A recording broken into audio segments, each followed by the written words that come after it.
Are you looking for a faster video? Well, today it's a live stream, and I know you're probably looking for a really nice and tidy, edited down video, but I have ways for you to make it faster. You can click that little gear on the YouTube settings right there on the video and adjust the playback speed, make me sound like a chipmunk, and it'll go a lot faster. You can also look and see if there's timestamps for this project in the description, and if you're on a desktop, you can hover over the time bar at the bottom of the screen and see if it's chunked up into chapters, and then that way you can go directly to the step you're looking for. And lastly, you can also tap on the screen on the right hand side of the video picture or on the left hand side to make the video jump ahead, forward or backward if you're on a mobile device. And you can adjust that amount in your settings so you can have complete control over how much it jumps. So if you are on a desktop, you can use the fast forward or the rewind, and that will make it go faster as well. You can also enable subtitles, and the little CC on the screen will enable closed captioning. That way, if I am a little bit harder to understand with that double playback speed, the subtitles might help you out. All right, well, I know that it's not a nice little edited video, but if you sew with me, we'll get there together and it'll be lots of fun. And now for the live stream. Happy sewing!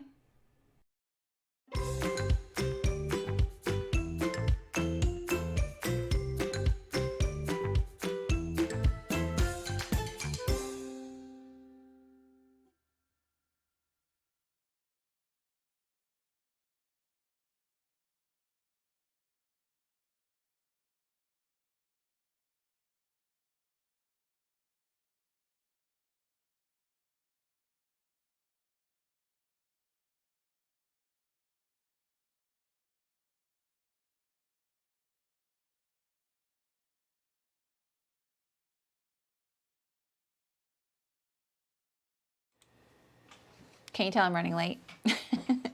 Is the microphone working? I didn't even check it. How's it going? I was placing an order for buttons and I really wanted to submit it before I went live. And then it was like, you know, add this for free shipping. I was like, oh.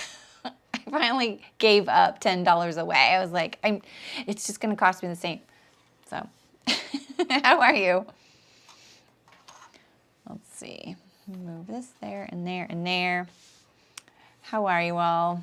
Hi, Delwyn. Hi, Aisha. Terry. Nice to see you. I'm trying to scooch a little bit. Let's see. I think I'm just going to brighten up me and maybe dim down. Is this too bright? This could be too bright. We'll see. We'll see. Hi, Jan. Nice to see you. Hey, Sue. Okay, Terry, no worries.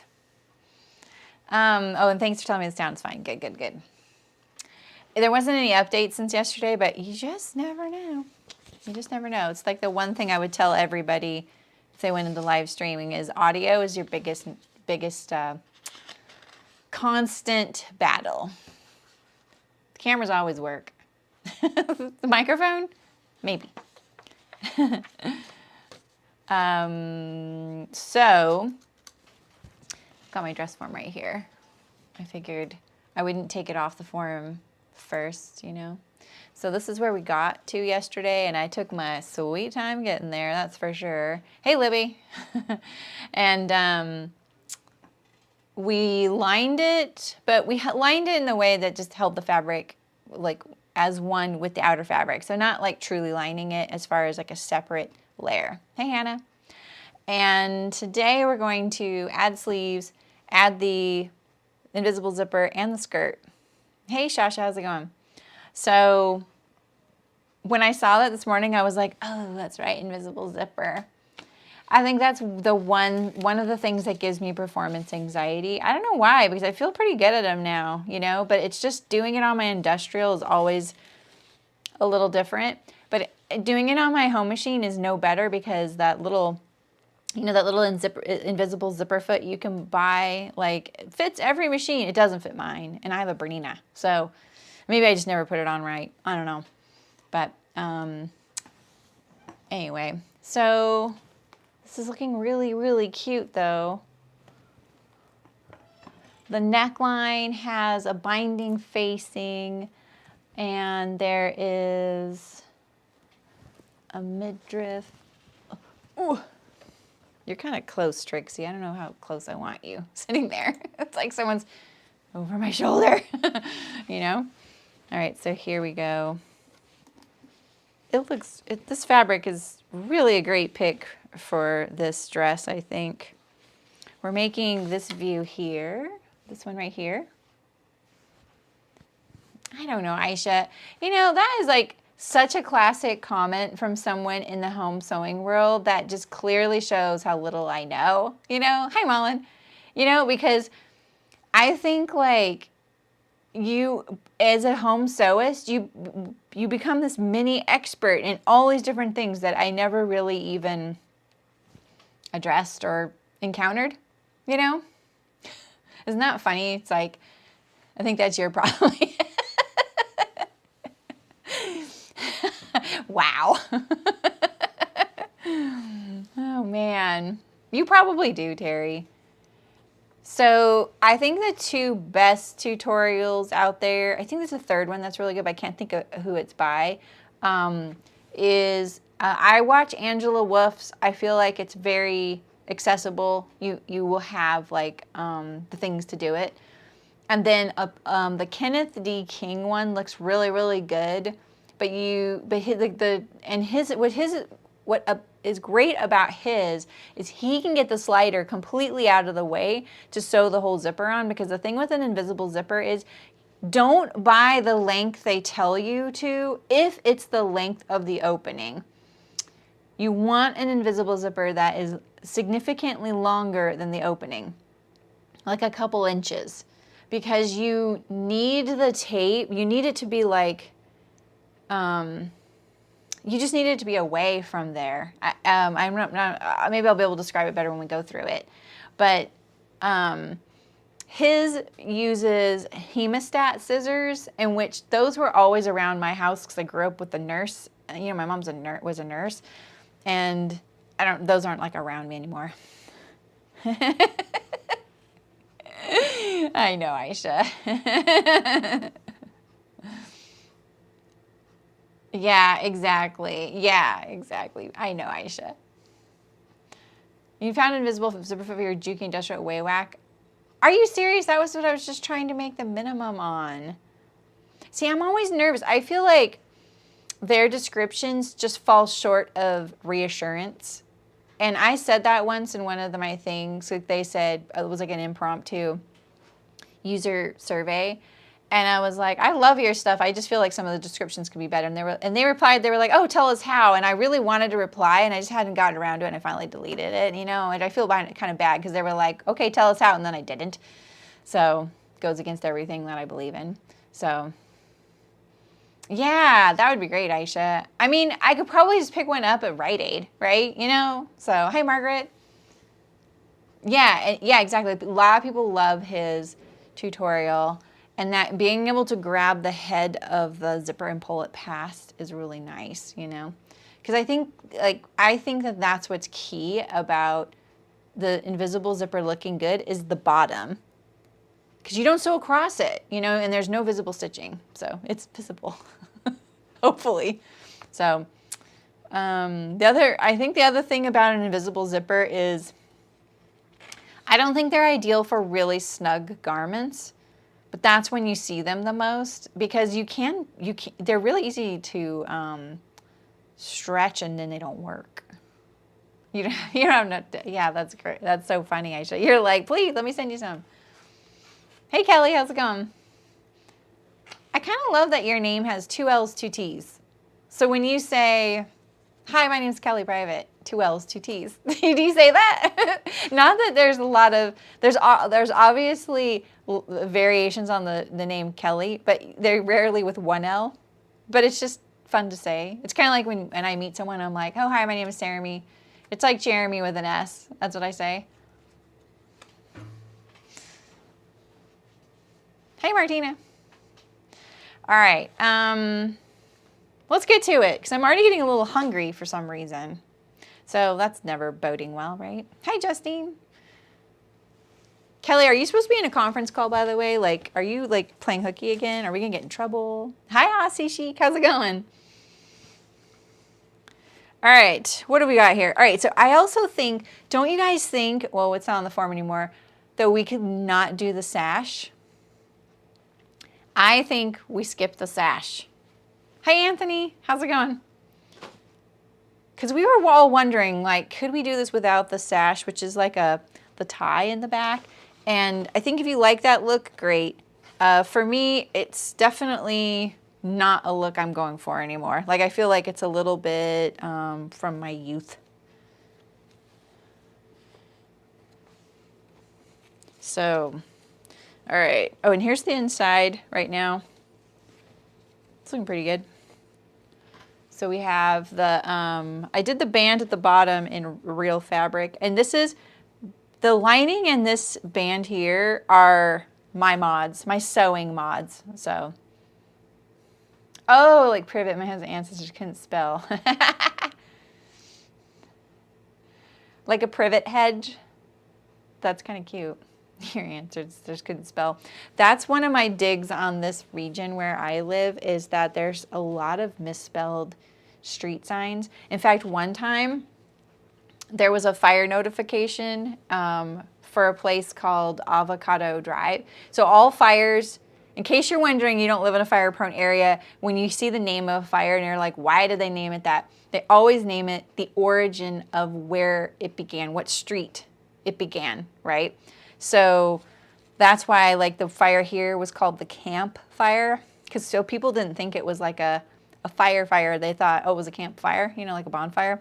But it started on Camp Road or Camp Creek Road or something like that. So that's why it's called that. But there was one that was called the Avocado Fire, and I commented on the post. I said, you know, I just want you to know the hashtag is spelled wrong. It's very, very important information when you look at a fire notification. The hashtag, it's like the one-time hashtags are actually life-saving. So you can click it, and then it'll go to all of the media surrounding that, and hopefully it's all good media, and then and current, because if there's been multiple fires in history that have started using on that same street, which is kind of potentially, it's a potential issue.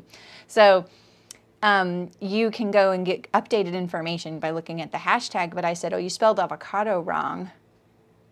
No, it was actually, the street was spelled incorrectly. So it was like the avocado fire. So, and someone was really snarky to me. They were like, well, if you're from this area, you'd know, that it's not spelled that way and blah, blah, blah. And I was like, whoa, okay. I was just trying to be helpful. I was afraid it was misspelled. No, I don't live on avocado, It's like, it's just like tensions are so high when it's surrounding those kinds of things. But there are so many misspelled streets, like I've seen of just so many. And they mispronounce them. And it's like, really shows how much of an outsider I am when I say certain streets. Anyway, sidetrack. All right, here's my skirts. Okay, let's see. We have the centers were the same, right? Let's see. I know I trimmed down one, but I think I pinned those. So I think these are the same. Yep. So the centers are the same. And then we have the huge sleeves, right? And then we have the sides. And so the sides on this view B, the skirt, you need to trim down one of them, and then the other one's a little wider. Probably the back is the wider one. If you're doing view A, it's long and you have a slit, so you have to do that slit. But if you're doing the short, it doesn't have a slit. So this is the front and this is the back here. So what do you want to do, skirt or sleeves? Hey Jessica, how's it going? Well, let's put the zipper in the bin. So we're going to do the front skirt and then we're going to do the back skirt, attach them. Then that's the time for the zipper. And then we do the sleeves. And that's kind of nice. Then you don't have that whole dress kind of flopping around in your way when you're doing the zipper. But you will have a whole lot of dress when you're putting the sleeves on. I really wonder, Whatever. I'm just going to follow the order they're doing it. All right, so let's get one front and one back. And let's get going. So I'm going to do French seams. I'm not going to be able to do them for the seam of the invisible zipper though. Oh, nice. Is it their first day of school? It's been so many first days of school lately. Oh, I switched my needle yesterday to sew a little gift. And I think I'm going to change it. Yeah, I think I'm going to change it because we're going to do some French seams. It's a size 12. And I'm going to put this 14 back in here. And then we'll be ready to go. You know, I don't think I still have a whole white bobbin. Let's check our bobbin too, because we didn't have to change it once. Can you believe I ran out of bobbin recording that last video 6 inches from the very end? So annoying. Oh my gosh, good thing I checked. Look, I've got copper in there. And that's right, when I switched it, this was what I had left on my bobbin from the stream yesterday. So I really actually do need to wind another bobbin. So let's set that up too, so I can wind it while I sew. Second week. Wow, school starts early sometimes. Today's my brother's birthday. And today is my 4-year anniversary of the stream. I'm pretty sure today it is. We're going to do a giveaway today too. Don't let me forget. There's mods here, right? Okay, so we got to do the giveaway before Malin goes to bed, as long as she's allowed to stay most of the time. You don't have to stay the most of the time, Malin, but as long as you're going to be here for a bit. Or Terry. So, right? It is kind of, huh? All right, so let me set up my bobbin really quick. Just take me a second. I have to stand up to do it. When I'm changing the thread, at least. Thanks, Jan.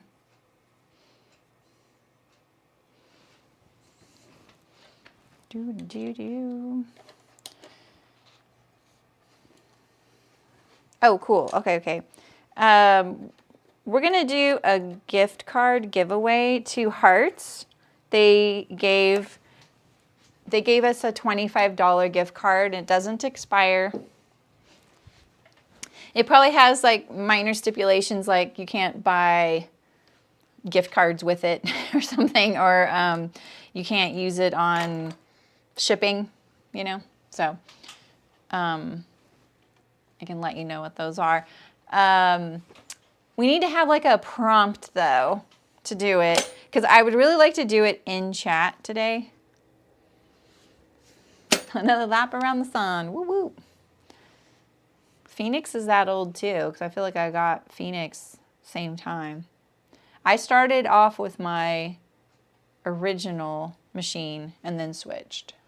Hey Fiona, how's it going?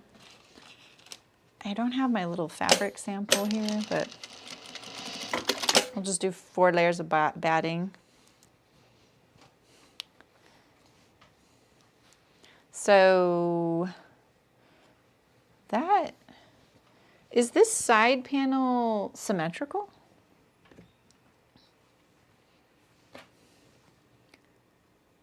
It kind of doesn't look like it, so we're going to do it like this. Yeah, right? Here's the next 4. Sometimes I think it's been longer, and other times I'm like, whoa, that went really fast, you know?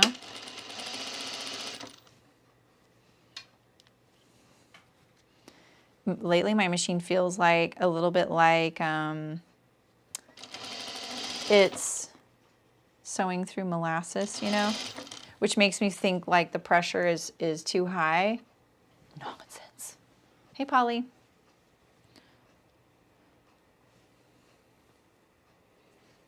Yeah, how are we gonna do a giveaway? You know what? I might be able to do it through my stream software.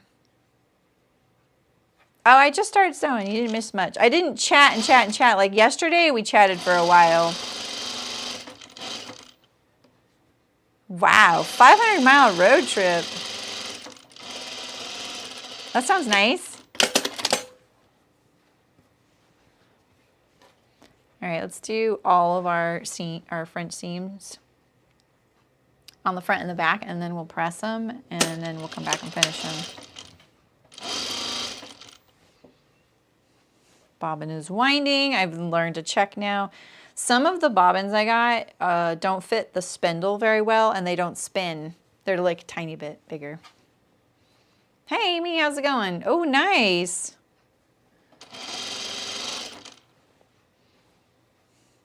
Did you quilt it yourself? Just finished quilting a quilt. Wow. Do you have like a big long arm quilter? You caught the end of yesterday's video? That's right. I thought I saw you there. Where did you go on your trip?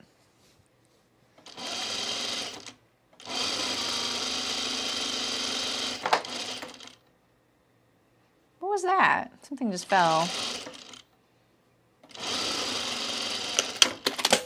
All right, so we have our front, and then this one's our back, right? It's got the 2 pins in it. Kind of confused myself doing that because I use those double pins as a single. Oh, you do, Amy? Ooh, that's really cool. Do you do that? Like, do you take in jobs for that? Yeah, where did you go, Fiona? Down to Plymouth, near to John. Oh, you did? That's cool. Did you guys meet up? Donna's been so busy. She's been putting in a root cellar. It's pretty cool. She lives in such a historic little spot.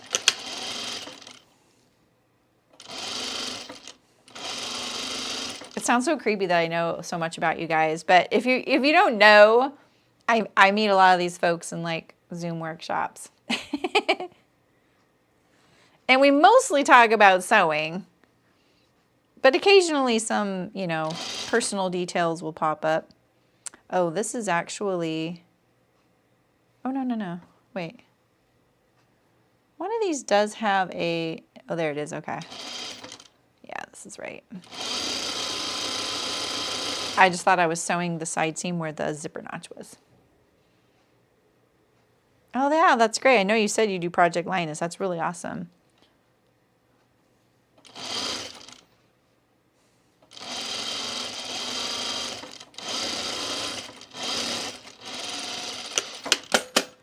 My machine sounds so different when it's winding a bobbin.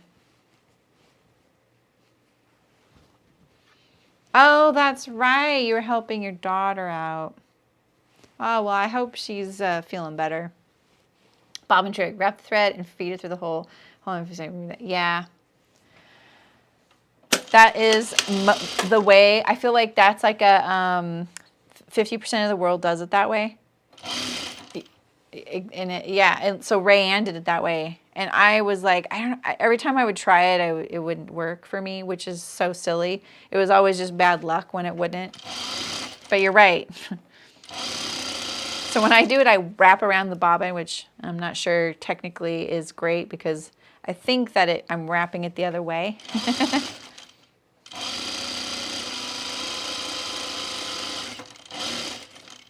It's done now, but it still sounds like it's winding a bobbin. Doesn't it sound funny today? Looks good though. The tension on top looks a little bit tight though. Oh yeah, it's caught around the wire. That's what it is. Oh yeah. It was caught around the wire. There we go. I think that'll help. There we go. All right, so let's trim and press this. Hey Lola, how's it going? Welcome. One last trip next week. Oh, I'm not streaming next week, so you're off. Oh no, I am. Sorry. I am streaming next week. We're making a bag. I'm gonna use my rotary knife to trim this seam. my knife.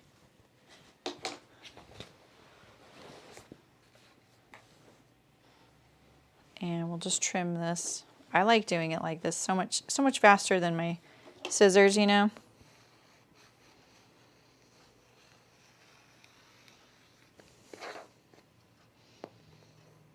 I can't see chat right now either. My phone almost died yesterday, really early in the day. Not day, but evening. And I didn't even use it as a chat window. Sometimes I do when it's over here. So I'm not sure why, but so I'm definitely not going to do it today.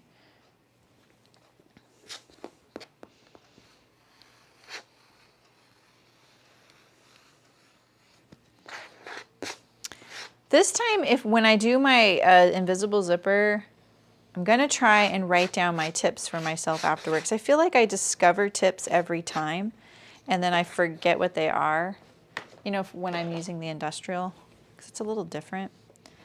Maybe I just need to get that foot that Libby mentioned.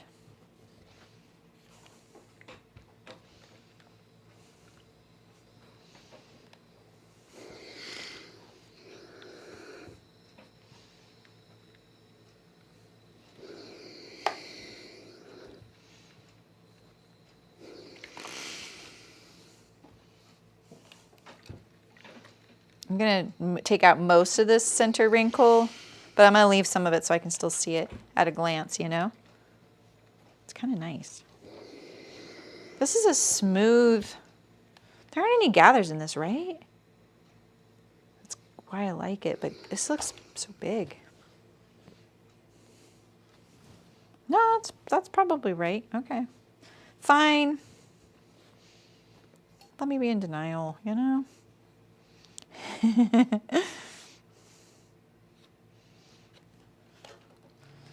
right. This fabric is so easy to iron. Don't you love rayons for that? It's just so satisfying, you know?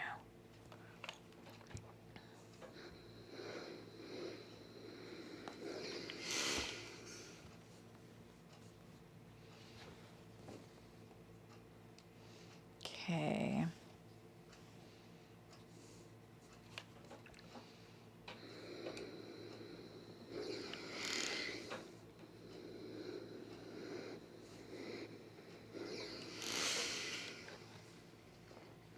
Now we have this one.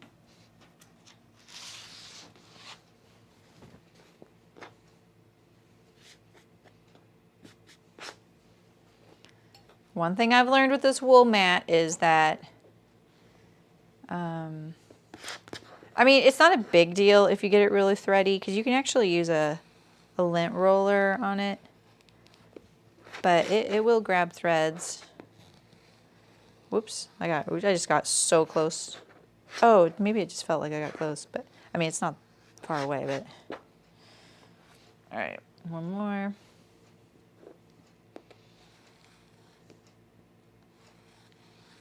Trim all these little thready edges.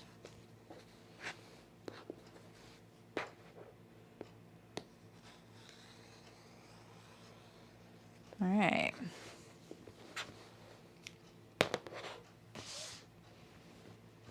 So much faster, right?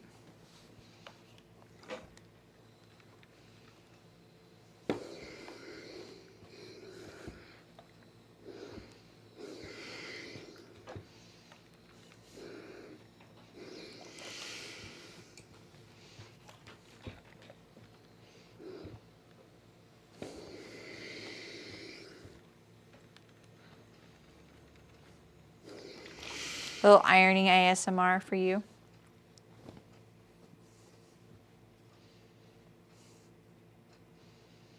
It's the one drawback with French seams, right?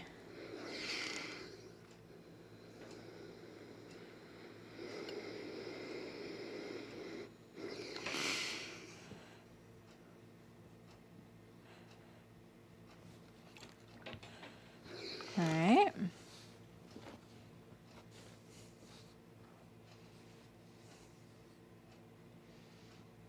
Last one.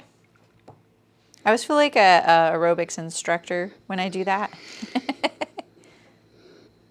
And 2, and 3.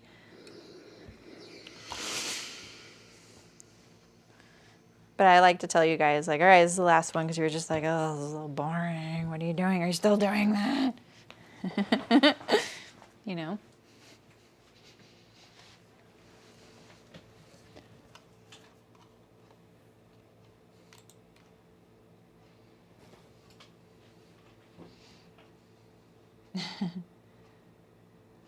French teams always confuse you.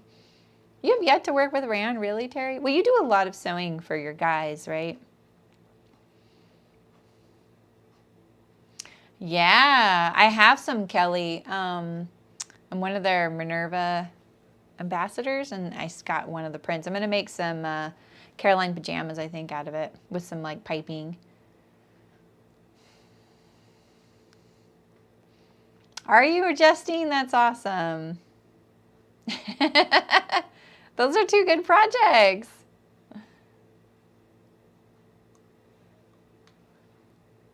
Ooh, that's exciting, Libby. You know, Lola, I have to admit, like, I didn't really sew French seams a lot until I started streaming.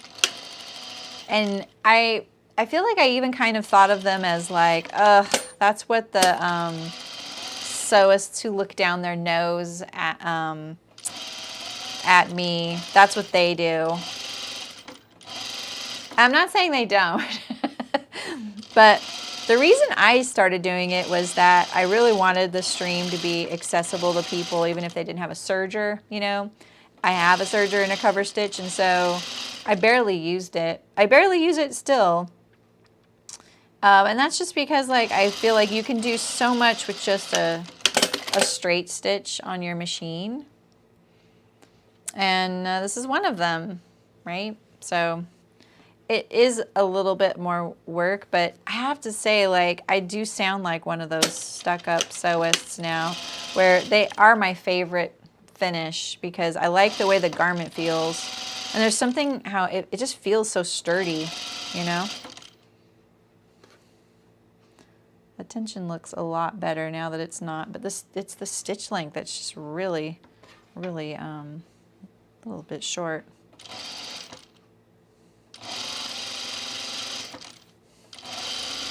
So this is something like when you have rayon in this, like, a little bit of an angle, it gets a little bit like, you know, because of the rayon and the bias. So I do kind of like do this, like kind of push it there that way, so that, like I was talking about like yesterday, where, you know, your seam can get like this, the fabric can get like this. So you're always wanting to line it up so that everything's perpendicular from the seam. And then you can kind of prevent torquing and stuff like that.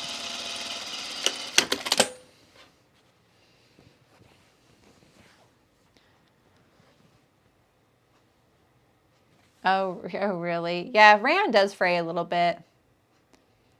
Yeah, the hem can get, it's a heavy fabric, you know?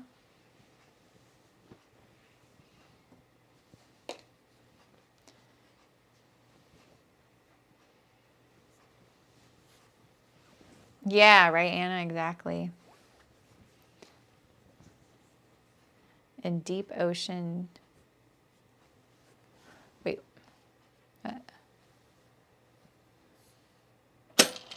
Yeah, that link, when I saw that, I was like, oh, I have heard of We Are the Fabric Store. Oh, yeah, Shasha. They are kind of warm. Rayon can get a little stinky, too, I think. I don't have that problem now, but I remember maybe it was when rayons were first coming out, and they weren't a fabric you could buy at the fabric store, right? So they were something that it was only ready to wear. And I remember those, they were kind of stinky. I was getting a little torquing right here, I could see it. In deep ocean to him. What is that? What is that? And why is it a yum? This must be in reference to something I missed. Hey, Andrea. Oh, you made the Texas top. I forgot about that one.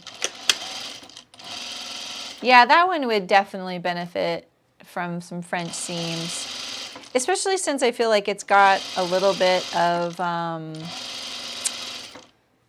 like, it would add to the body. What's the deep ocean for? Is it a fabric? Oh, you got from the We Are the Fabric Store place.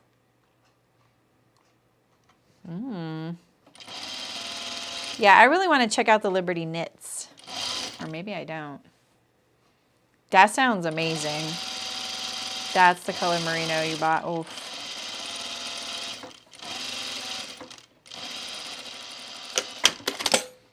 My machine sounds right now like it's vibrating when I'm sewing. You know? All right, so I did not keep track of which one was the front, which one was the back. So that's annoying. But this one's the larger one, so we'll check it now. All right, let's compare our waists here. Okay, so that's the front. The larger one is the front. What sort of rayon? You know, there's not a whole lot of variety, Sue. I mean, unless you're talking about, like, you know, the fact that there's rayon linen blends, you know, or 100% rayon. It'd be so nice to clean finish this, and I just don't think I can. How far do you think I could go? I can't go far enough. Of course I want to try. So what do you guys think about, okay, so this is my waist, right? And we added this little second layer of the little midriff here. So I could French seam this, okay? It would be clean finished, right? Or I could sew it right sides together to the inside and then clean finish the top, like turn it under and edge stitch it down. It's not the same. It's a very similar fabric. Viscose is a little bit more sustainable. Well, they act the same, but they're not the same fiber.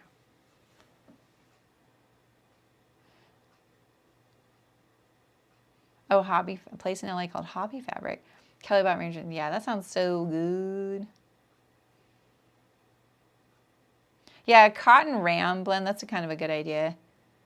But, you know, rayon's really not that hard. It's fiddly.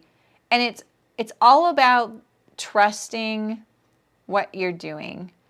And I think, you know, some ways it's a real good confidence builder because you're going to feel kind of uncomfortable sewing it a little bit because it's going to be like, oh, this doesn't feel right. You know what I mean? And I think it's good to trust yourself to do it. Oh, 10 cells more. Thank you. You know what, Mullen? That's why I was kind of hesitating. I was like, second suggestion? All right, I'll do that. Yeah, thank you, Mullen. Reading about 10 cells is actually really fascinating too. All right, so I'm going to put this wrong sides together like this. The skirt and the inside here. So, let go.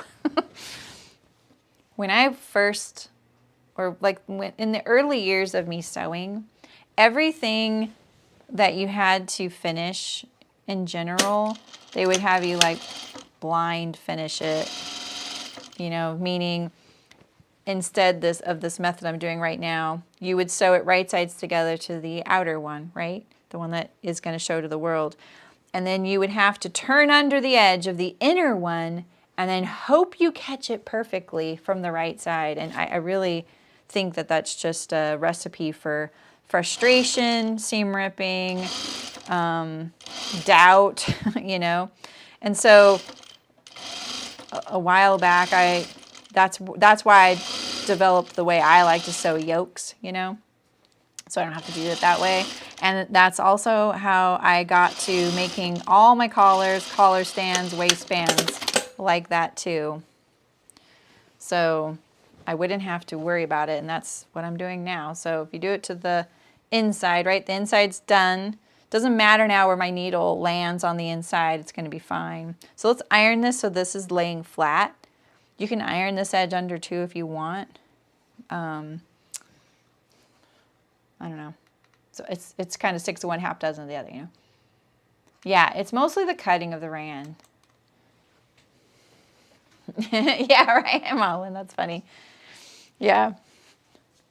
I think that right now the problem with a lot of rayon prints is that they are coming about from fabric lines intended for quilting.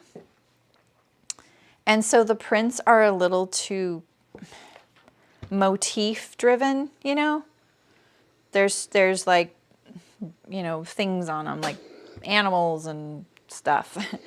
And that's fine, like that's really cute and it's fine on the whole, but building your whole wardrobe around, you know, aardvarks and stuff, well, actually I'd kind of be into that, but you get my drift, right? It's kind of hard to find actual garment fabrics that are going to be something you want for the rest of your life in some of the rayon lines right now. So you could pin this right now if you wanted. And what I always do is start with landmarks. So this is the notch, the center notch, right? And there's my center notch. So the very least, I would get this one first. And you're going to fold it just past the stitch line. I need my pins. No, well, no, I did not do right sides together. I did. So this is the inside of the garment. And I did this band right sides to wrong side of the skirt. Just like this. See? So wrong side. So essentially this is the inside of this. So technically the wrong side, but you know what I mean, right? And this is I made this 2 pieces. This is in the instructions, it's only 1, but we wanted to clean finish this, so that's how we got here. And this is how I do waistbands, cuffs, collars, stands, everything. So the key when you're doing this is make sure that it's laying flat. So I'm going to pull and make sure this piece right here is laying nice and flat. You don't want it to bubble.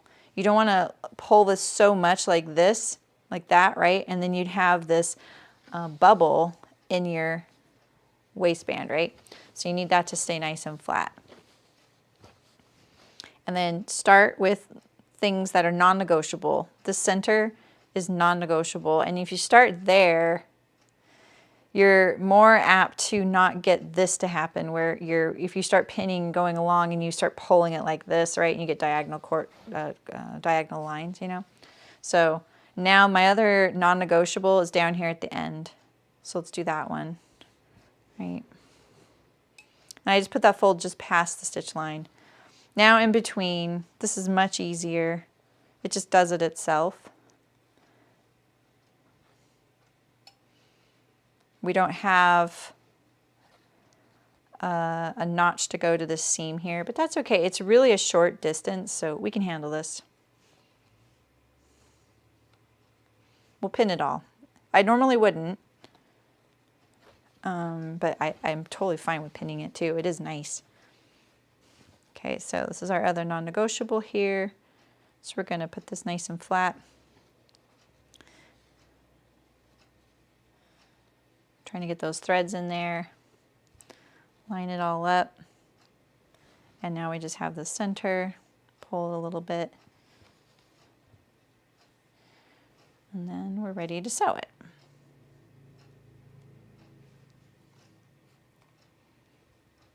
You could iron it if you want. I find I don't, because I find the ironing limiting. So if I crease this right now, and then when I got to the sewing machine, I found this was like right here, it's hanging a little bit too far over. It'd be really hard to fight the crease, especially in a rayon, right? Maybe in a double gauze you could fight it, because double gauze is literally like ironing a sponge. It just is, it's like so annoying to iron double gauze. So.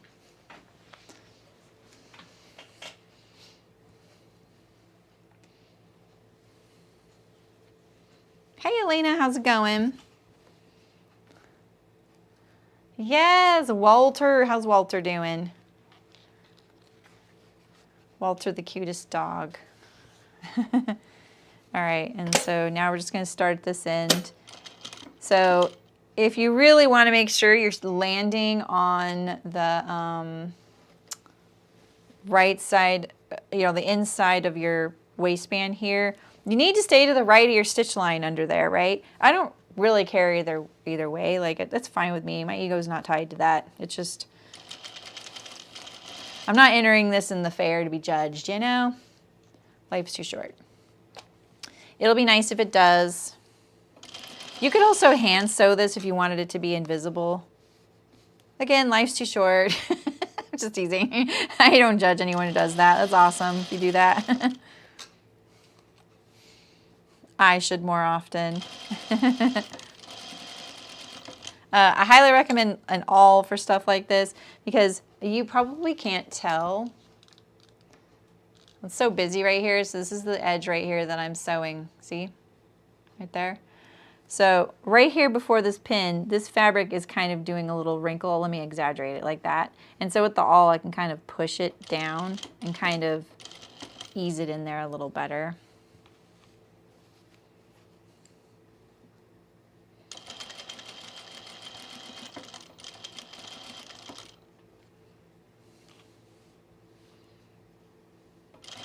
And I'm also making sure, like, I kind of gently tug, because remember, I don't want that under waistband piece to get any torquing or a bubble, you know.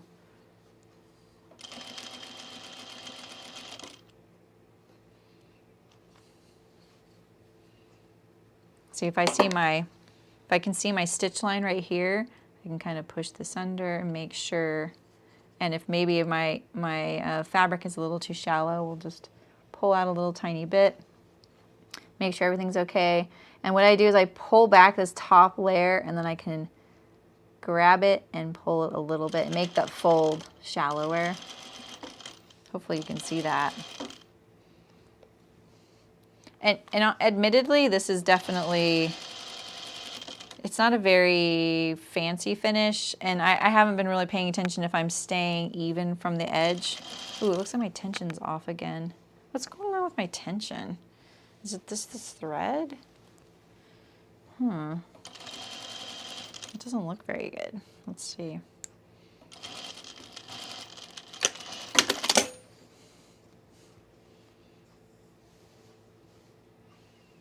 I mean, it's okay, but the tension looks funky. Sorry. Let me see if I can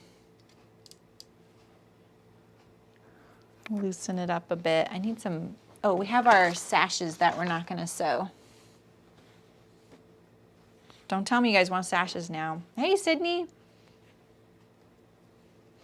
I'm about to use one as fabric stuff.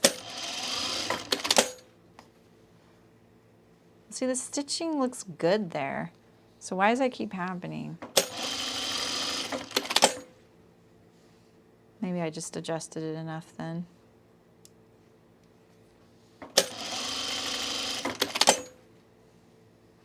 All right, fine. All right, so now let's do the back.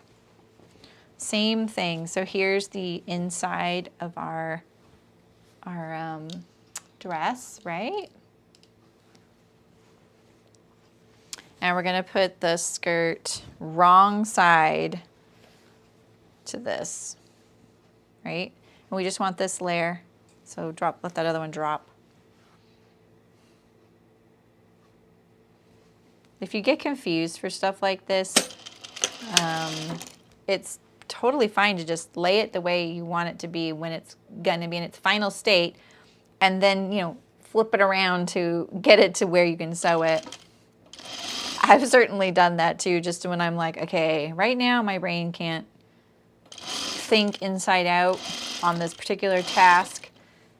So you can kind of give yourself a little bit of a leg up.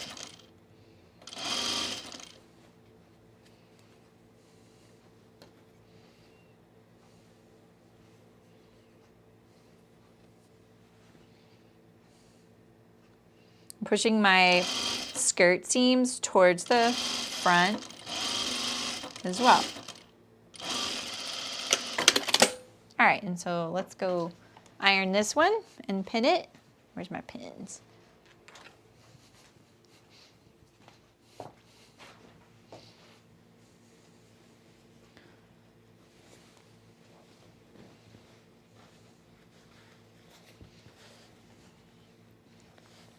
Get rid of these threads going in through there. They'll just be a problem if you don't, you know.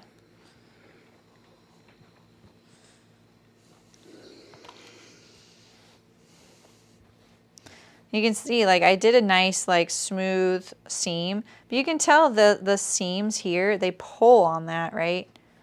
So when we go to sew the waist, we really want to make sure that's relaxed and not pulling down, because this seam right here is stronger than this one here right now. It's the bully.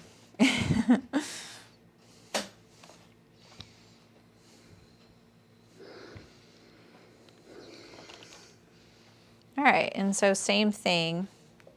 We start with our non-negotiable here. We make sure, right, this is all nice and flat. And then I'm even going to pull this down so it's a little bit smoother transition here. And then we'll take that little center, line it up at the center there. If you had a board, you can even just push that down like that, right? So it doesn't go past that point. And eventually you won't even have to do that. Your fabric handling will get really good. Put all those threads in there. And line it up to the end. Do this one down here. If you needed another place in the middle here, you could fold these two lengths, this one and this one, in half, find the middle, and then have that as another notch. But it's a pretty short distance. I feel like you can do it. Let's get that to relax.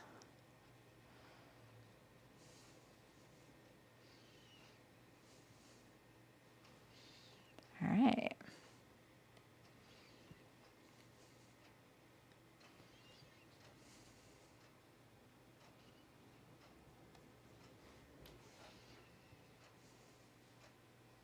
You know what I was thinking about this morning?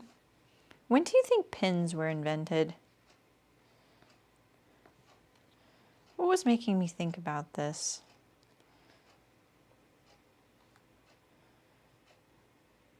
I'm trying to remember what was making me think about this.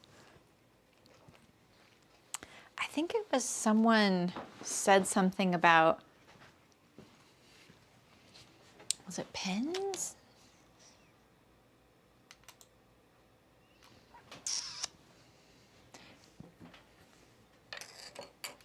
I wonder how old pins really are, you know? I have a feeling they're kind of a recent invention, because having metal, being able to create something like this, that's hard. Okay, Terry, no worries. I would think that would be really hard, right? I feel like they're a recent invention. I know you're all Googling now. Elaine is going to have the answer in a second. We put so much pressure on Elena. She keeps coming through though.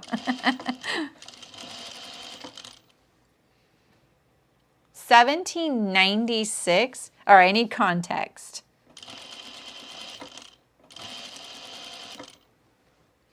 What were they invented for? Was it for sewing, or a sewing related thing?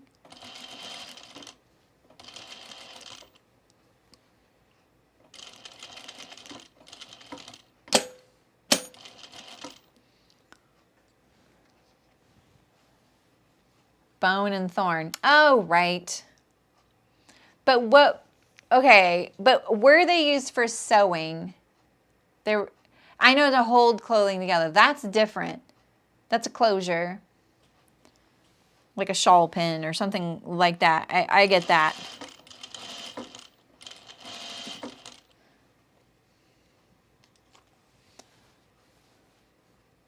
Hey, Michelle. How's it going?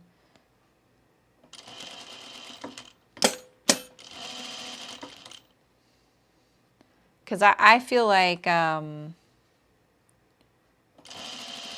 just the sheer engineering of trying to, and to have a bunch.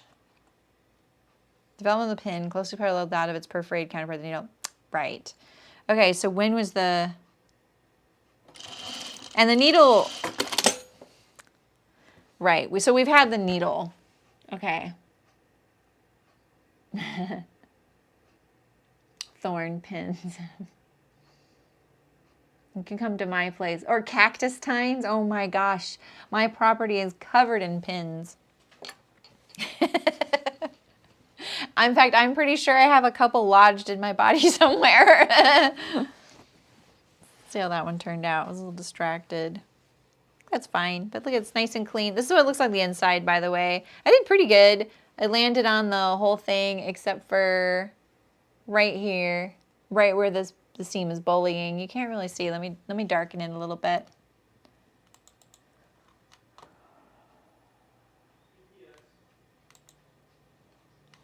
So let's see here. It's gonna get bright for a second, and then I'm gonna go. No. We're gonna go like this, and like this. So not too bad. Looks nicer on the inside, to be honest. The use of pin was coined in 1630. Okay, yeah, so.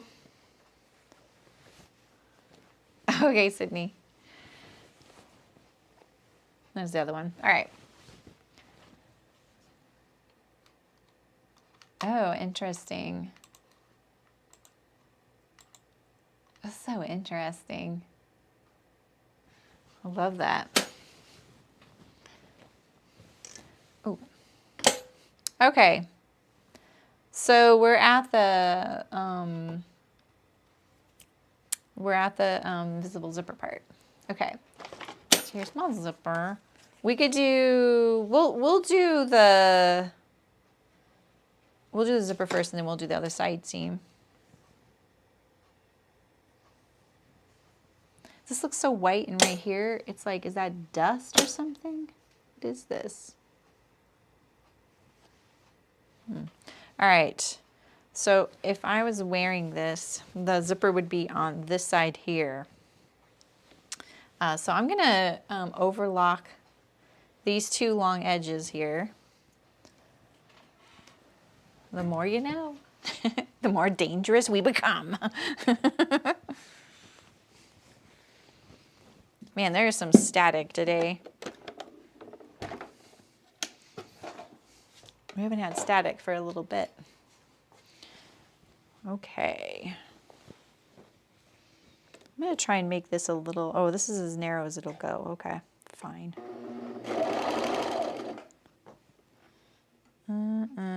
Okay.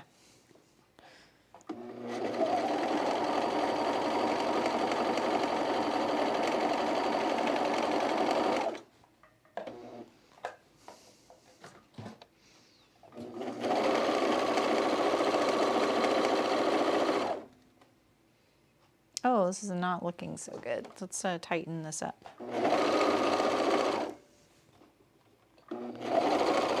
There we go.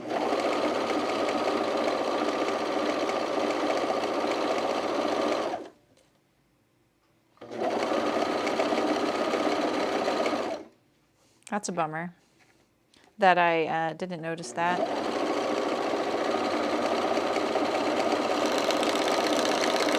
Not gonna lie, I'm kind of tempted to cut off that tension because it is on my zipper. My zipper will cover it up at least, but still. Bad tension, good tension.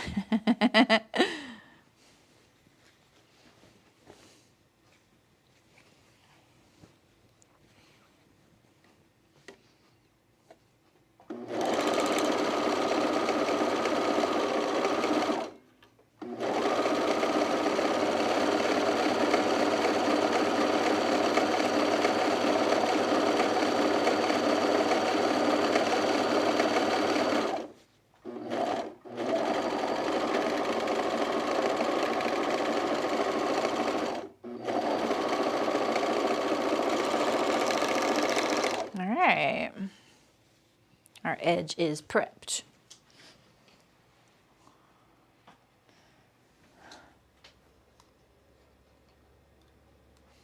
I'm going to iron the zipper right now.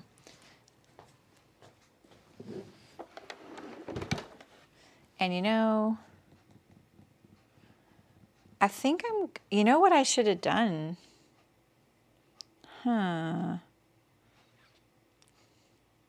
You know what I'm going to do? I'm going to cut this serger edge off. And I'm only going to do this because I want to demonstrate this more accurately. All right.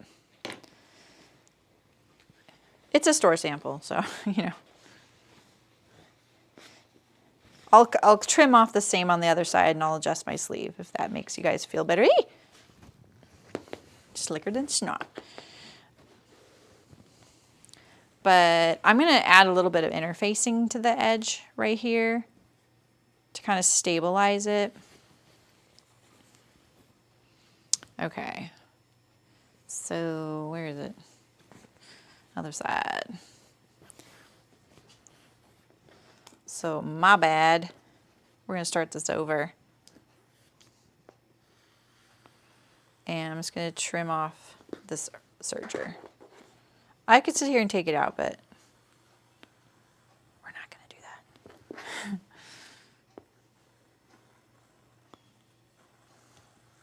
that. Okay, here's one. Just got to keep track of which ones we do. So let's do this other serging one here.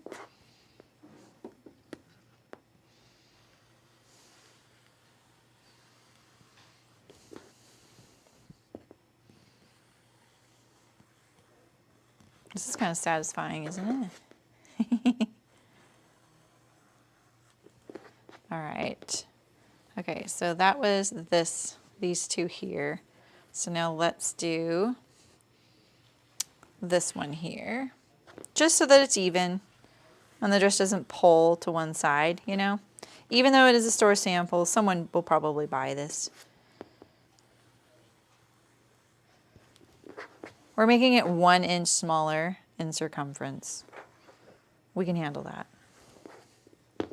Okay, and then you are the counterpart here.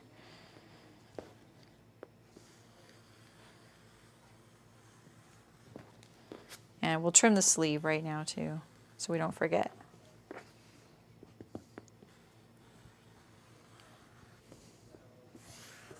All right. Let me get the sleeves. I'm just going to start that over, so you don't need to do this if you're making this. I wanted to add interfacing to the zipper edge, and I didn't, and so I just want to start it over. So I'm going to trim this off to match the bodice change. So these two are done, and now these two need to be done. This is the underarm of the sleeve. Well, look at that. It's probably a good thing in this case, since remember we didn't have enough sleeve. Look at that, it's on the fold right there. There we go. All right, so now our sleeve matches that. Okay, so now let me get a little bit of interfacing, and we'll start over.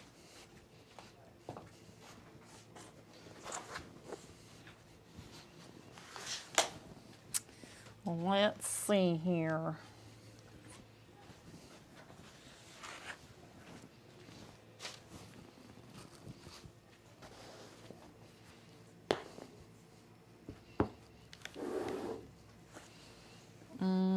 I don't actually know the length of the opening. We have a really long zipper though. Let's see if we can just find one skirt. What is that? No. Why me? Why me? Center skirt, no. My kingdom for the correct skirt, side skirt. All right. Oh, so I have lovely hands. Okay, that's definitely a first, Pam. Thank you. Welcome to the channel.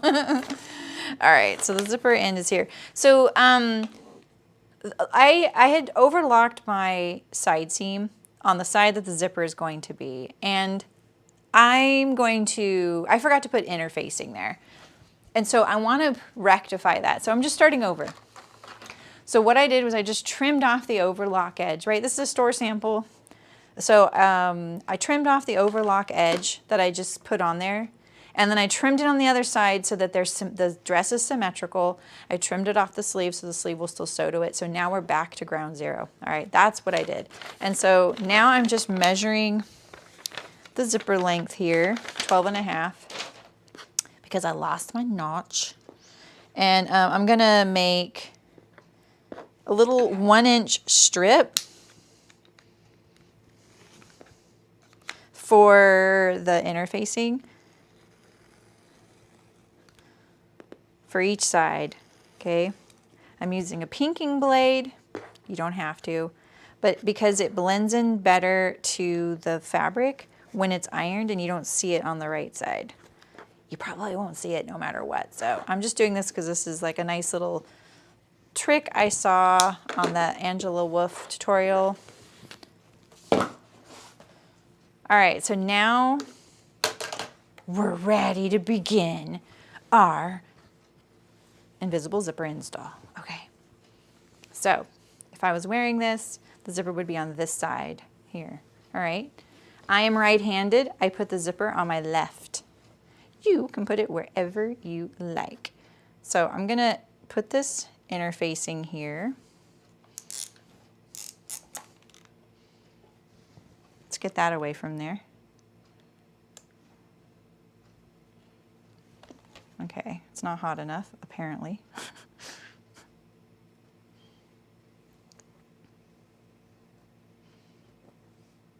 I should have made this a little longer. I just made this like identical to the zip length.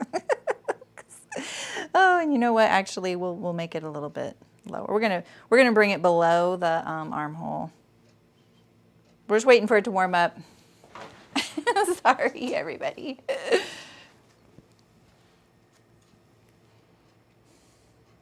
I'm gonna put my chat on so I can see you guys. Dang, this lady runs ads on her channel. Wow. Okay, now I can see you guys. All right. What a weird ad. Don't you wish ads, the ones that play in a video, you can actually say, I would not like to see this ad anymore. You know what I mean? All right, so you see how this is not conforming to this edge here? I go like this. I'm just gonna like clip it, and then it just like it makes a little hinge, right? And then overlap it. Cheating, right?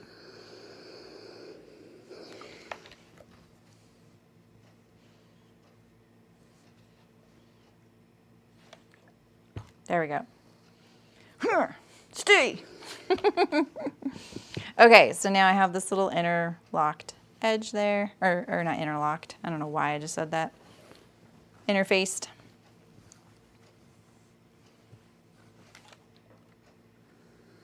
All right, and so let's put it on this side.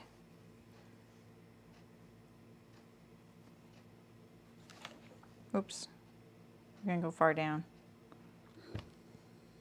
I'm really hoping this zipper doesn't go through the armhole. I'm not gonna let it go through the armhole. All right, so I use this tricot for everything, even curved waistbands. I would just sit there and cut into it and curve it. And then if it overlaps too much, I just trim off the overlap. But this tricot is like, it becomes the fabric so easily. And so now you see, you can't see it. You can see a little bit like a shadow through the fabric maybe. That little edge there. But the texture, we can't see that, so we're good there. All right. Hey, Rachel. Yeah, you know, this is actually really handy. I rarely use it, but if you live somewhere like near like a Joann Fabrics and you use their, like, you know how they give you the big coupon occasionally? That's how I bought the blade, because it's not cheap. Yeah, it isn't very sharp. Not sharp, pointed. You're right, Kelly. They do have different kinds though. All right, so on this side seam, now I'm gonna overlock the edge.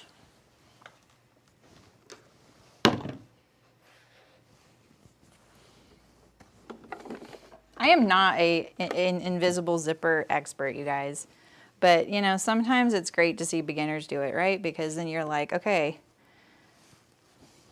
they're gonna make mistakes, I'm gonna learn. That might be me. Let's check my tension. All right.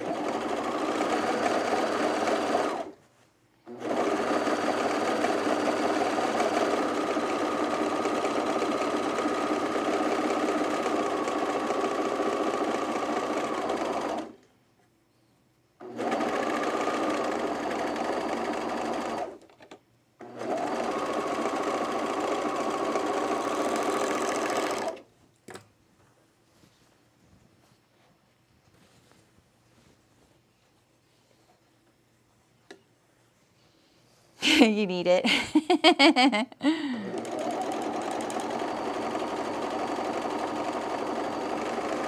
Yeah, I don't think I've ever thrown one away because I hardly use it. Can you use a pinking blade with a regular? Yes.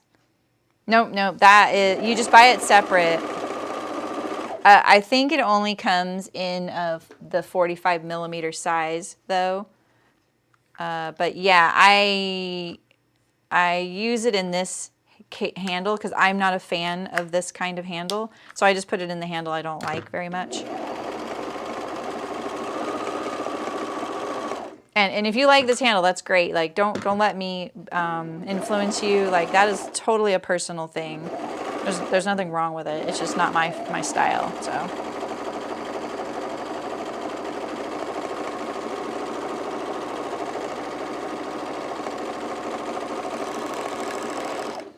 Okay, now I'm gonna iron the zipper. Is it still over here? Yeah, it's still over here. Okay. All right, and so if you've never done an invisible zipper before, this is a really huge one. But the thing about an invisible zipper is when you're stitching it, see, this is Pam, you're gonna see my hands are not pretty right now because I have a dog bite on this one. And in my video, my last video, you heard me go, and that was because my nail went clink.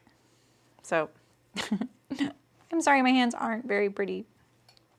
So an invisible zipper right here, this little teeth, it rolls over this little spot here. I don't know if you can see this. See how I can open this up like this? So you stitch right here where the twill tape looks a little bit different. And then when you're done, the zipper goes around it and hides it, right? And it pulls the fabric, because remember you stitched right here. This is the right side. This is the side that faces against the fabric that faces to the world. And so when you stitch right there, it pulls your fabric close to the center of the zipper. and then it hides the coil teeth because they're already kind of bent back there. It's kind of interesting. So you need to iron it open and just don't linger. It is a synthetic. Hey, Michelle. You did too, Kelly, yeah. Yeah, that is just such a personal preference, you know, like what kinds of handles you like for your rotary. All right, so this one's a little stubborn. It's probably been on the shelf for a bit, or maybe it was newly made. I don't know. But you try and flatten out that little bit of a curl, right? And this is why there are special feet for sewing this on, because it kind of helps manage this a little bit. Yeah, exactly, Kelly. You never iron the teeth to warm up because I melt. Yeah, oh, you just used the heat from your hands. Yeah, I don't have any problem melting them. Okay, meaning I haven't had the problem of melting them. All right, let's go put it in before it cools off too much. Hello, I'm back. We're calling her Libs from now on. All your besties do. Aw. My mom used to always sing the old TV commercial, which I've never seen before in my life. And it was Libby's, Libby's, Libby's on your table, table, table. You will like it, like it, like it. And I don't know what the other part was that rhymed with table. Do you ever hear? I'm sure you heard that too. Okay, so I have mixed results using my zipper foot, because this is what my zipper foot looks like. It's just a narrow foot. And I find using this foot a little better because it will hold the zipper down. Hold it like open, right? Because I don't have that cool foot. All right. Oh, we got a bot, Terry or Mullen.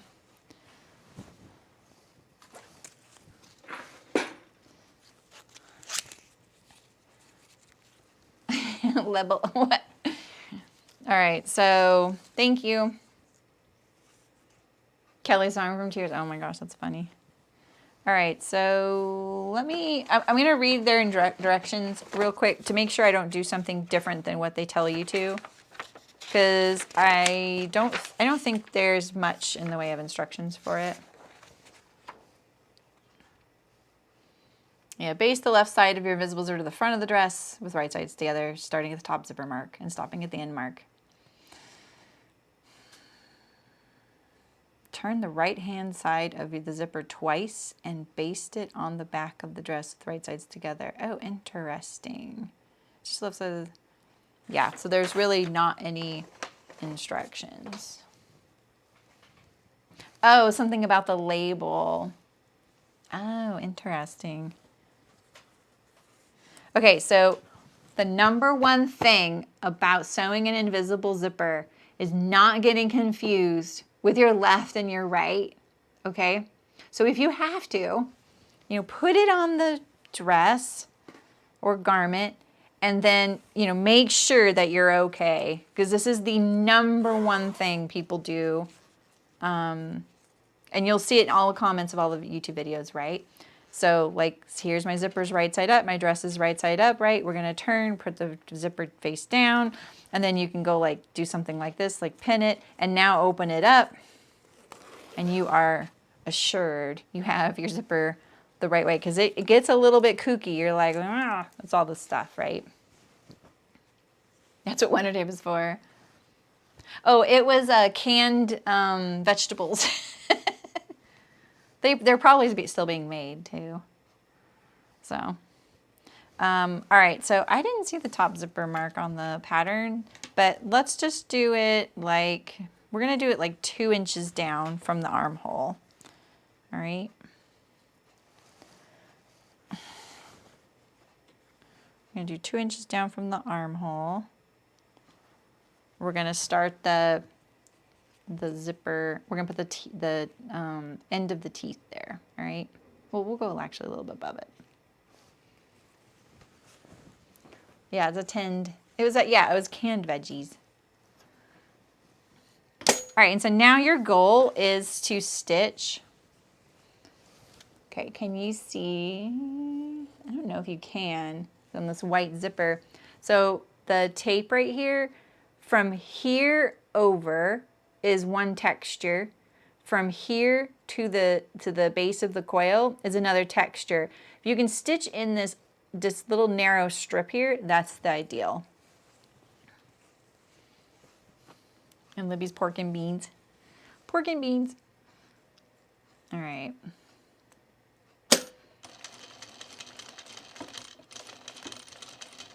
All this prep for it, and then you just sew it. Get rid of my pin there. You don't want to be too close. You don't want to be too far away. But what I like is keeping my foot solidly on the teeth there to keep it open right there.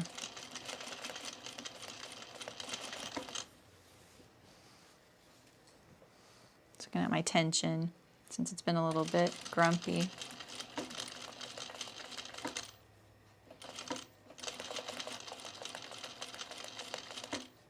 All right, so we'll just go to the end of my interfacing, which is right here. That's enough. Your zipper opening needs to be about 7 to 9 inches below your natural waist or to the fullest part of your body. Exactly. All right, Terry. Hey, Chaz, how's it going? That's so true. I always say that about like projects at home too. I'm like, most of the project is prep and cleanup. It's like if you prep everything right, it's actually pretty quick to do the whole project, you know, like the painting of the room, not a big deal. Prepping it all, big deal. All right, let's see. Let's see how I don't know if I can kind of tell, but let's see how I'll do.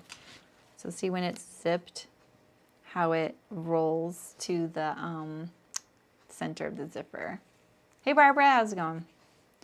So the first one's the easy one, which is great, right? It's really nice that the first one's your easy one because then you're like, I got this. And you do. It's gonna be fine. All right, so let's get our other side. And now I'm gonna be meticulous about where the zipper stopped and started, because this is kind of one of the keys with the invisible zipper is that the bottom, the sewing for it stops straight across from itself. All right, so now we have this seam. Oh, I actually really don't like it when you have to like match a seam like this. So you know what I'm gonna do is I'm gonna use the seam as my point to get everything lined up with, because I'm gonna use some chalk because the armhole isn't sewn yet, so we have some leeway. You know? This midriff looks a little smaller. Look at, my midriff is not matching. So if you want to feel better about your sewing, there you go. I think I'm going to match it to the bottom. Oh well. I should have checked that a long time ago. All right. Let's see here.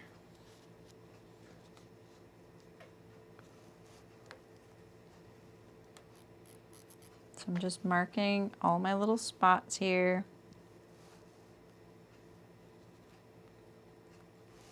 I'm gonna just pin this. And now we're gonna go down here and mark the bottom.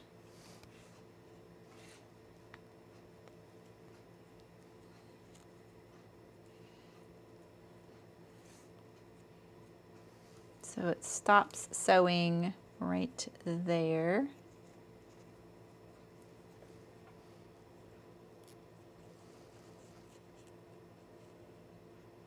Nope, right here. All right.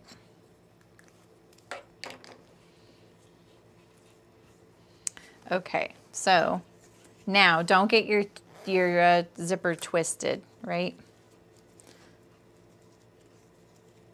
So you want to make sure that you're sewing this so that you have both your right sides together, you know? It's very easy to twist it. And so I'm gonna try and start from the top here. But I'm gonna be on the fabric side now.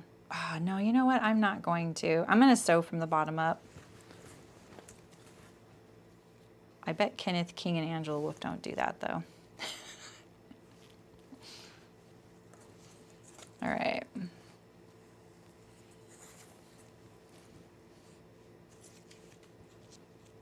Okay, so I'm gonna mark my bottom here of the fabric as well, or the zipper, I mean. Wait.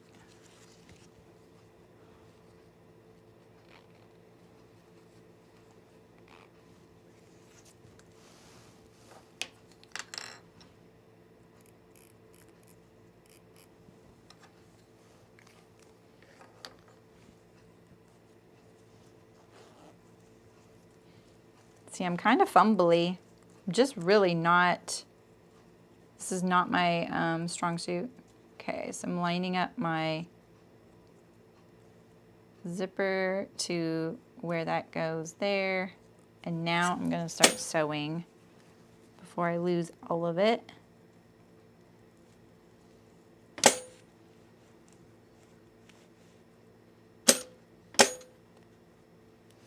I'm gonna use this to hold my zipper flat.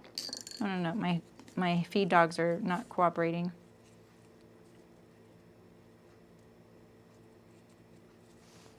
Let's pin it. I didn't, no. Did I? Did I? Huh. I think I almost did. I bought a binding foot. Is that what you're thinking of? Oh yeah, afternoon coffee. That's a good idea. I like that idea.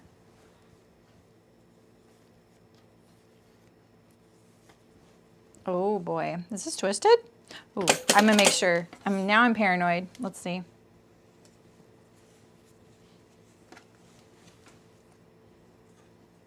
No, it's not twisted.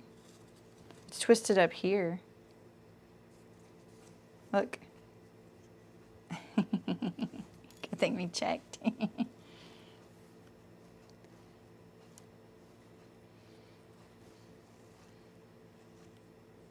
Okay.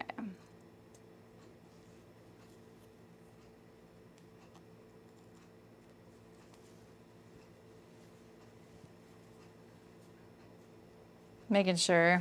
Paranoid. Oh, I've got one a long time ago. I ended up just giving it away. It didn't work. It says works for most machines. It does not work for most machines. And Aisha said it's because of the shank. Like it's I can't remember which one it is. Bernina has high shank and that one's for low shank or something like that. I know it said Bernina on the package because otherwise I wouldn't have bought it. I'm doing Angela Wolf's way. She just makes it look easier. I should have watched the video. I actually planned on, you know, like practicing and kind of getting in the zone for it again. And I totally forgot till right before the stream started. I was like, oh boy, I forgot I'm doing that today. Why are you stuck?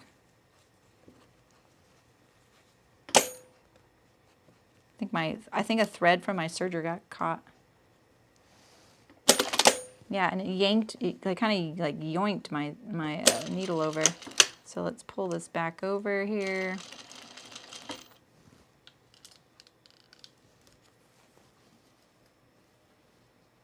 Angela is less picky. I've seen a couple of her other videos and I was like, oh no, Angela. Or maybe it was Peggy Sager's, and I was kind of shocked. I was like, no, that's not going to work. It was like a welt pocket video.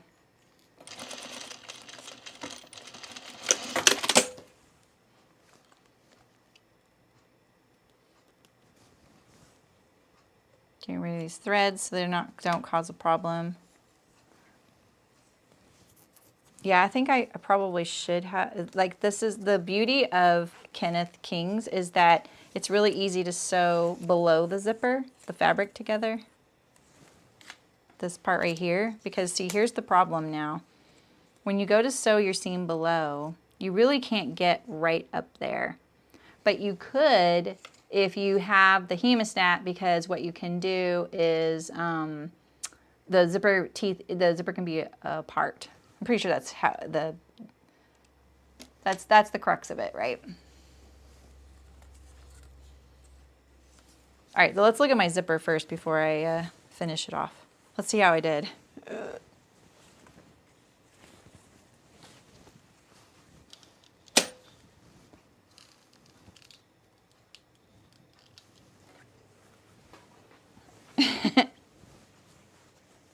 Yeah, she kind of is, Kelly.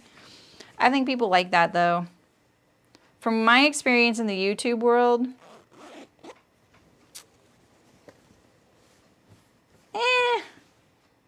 it's okay. My side thing is terribly matched. My armhole matches pretty much, but look at my side thing.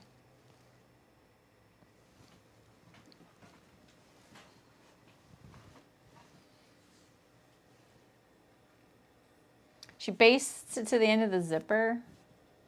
I don't think she does. Angela Wolf, she's just a sewing person.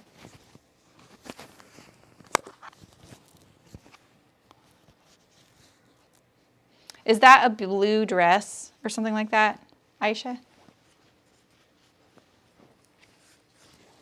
That's why they add the sash. So true. All right, so I'm gonna try and stitch my center seam, because I think this is where I did something wrong this time. So I could use my zipper foot though, that'll help a lot.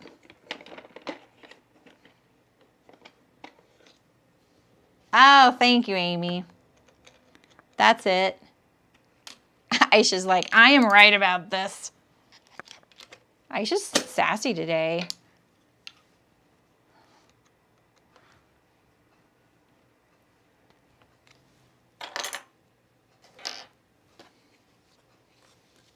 All right, let's see.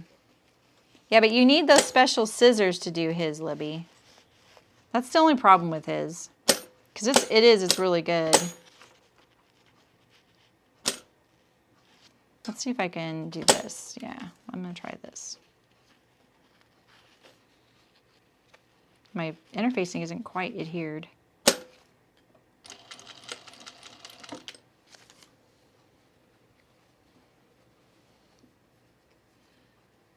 One of these days, I will just practice these, figure out my own little method. What are we stuck on? And then I will have mastered it. You've seen her do it both ways. You're confused. Why are you confused? It's in the guild.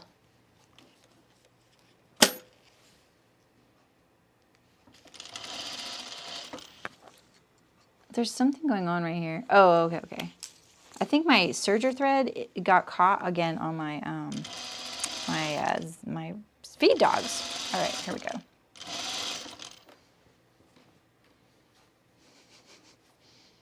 Yes, yeah. So you can grab the zipper head. It's really clever.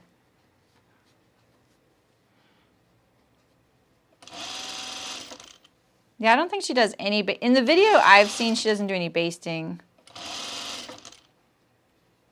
She might sew the garment together.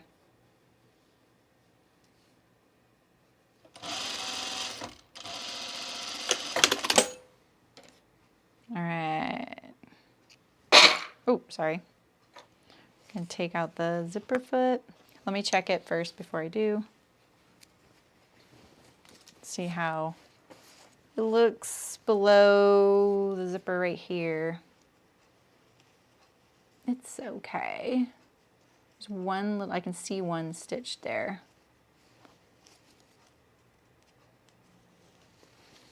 You know?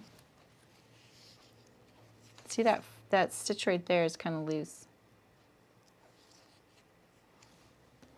Oh, see, look at, that's what happened. My thread, look, it's greasy. It got caught in the, probably between the feed dogs and the throat plate. That's probably what it was.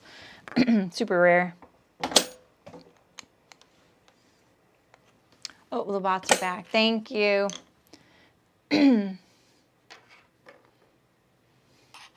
know what's interesting is this time last year, almost to the day, we got our first bots in live streams, and it was my I hit 10,000 subscribers stream. And that was our very first time getting bots. And I was like, wow, I guess I hit the big time. Okay. So now we can do our other seam, and we'll just do a French seam. Oh, and then this down here, this is what I'm going to do here. I'm going to cut this across like this. I'm going to get rid of that, and I'm going to go the extra mile, and I'm going to make a little fabric facing, and this is how I do this. This is actually something I'm really good at because I had to do this for years. So I take this, and we're going to make a little piece that is like 1.5 inches wide, something like that. Like that, right? Exactly, that's the milestone. Here, have a bot. And then I just wrap this around, like, look, I kind of like make it come together. I push it and just flop it over. That's it. I don't do anything fancy. Now I'm going to sew across, secure it well, right? I usually pre-cut these so I wouldn't have to trim it here, but then now you need to trim this, and I would trim it with it, the fold side facing up, so you don't accidentally trim it like that, right? And now you can pull this down like this. Pull it nice and snug.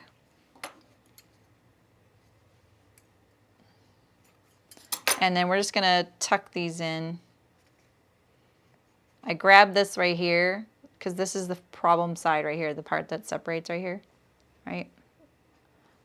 And then I fold it in, and I fold it in. I just fold the whole edge in like this. It can be kind of messy, and then I take my awl and I straighten it out. Like that. I try and get it pretty straight. It's been a while since I've done this, but, and then I sew across the end there. And then it's soft against the skin and you won't notice it. And it looks nice too, you know. Oh, that's understandable, being afraid of the flies, you know.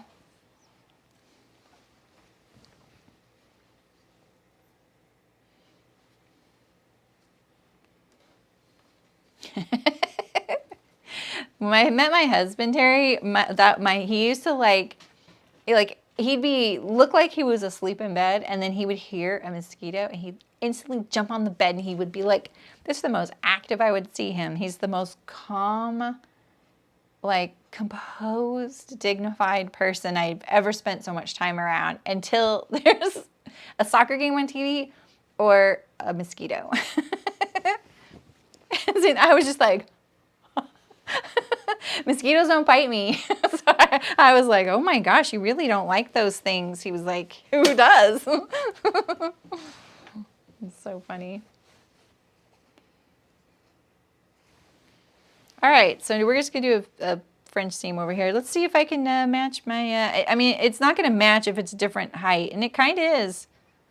I'm gonna have to send a little apology about that. Okay, let's make sure I'm going through all my layers though, because we have the lining and we have the outer fabric, so.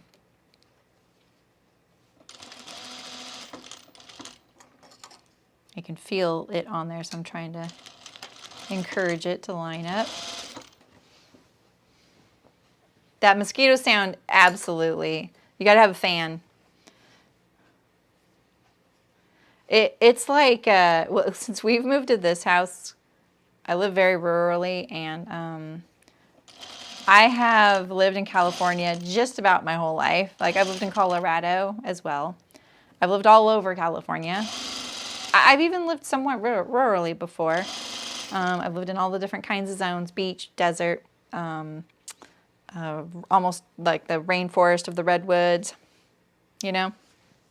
And I've never seen so many of the bugs that we have at this house. It's incredible and fascinating, and sometimes like a little uncomfortable. I don't really care about bugs, but at night, I usually put the nightstand on my light on early so that I don't walk into the bedroom and it's dark, right? And when my husband goes to bed, he goes to bed before me.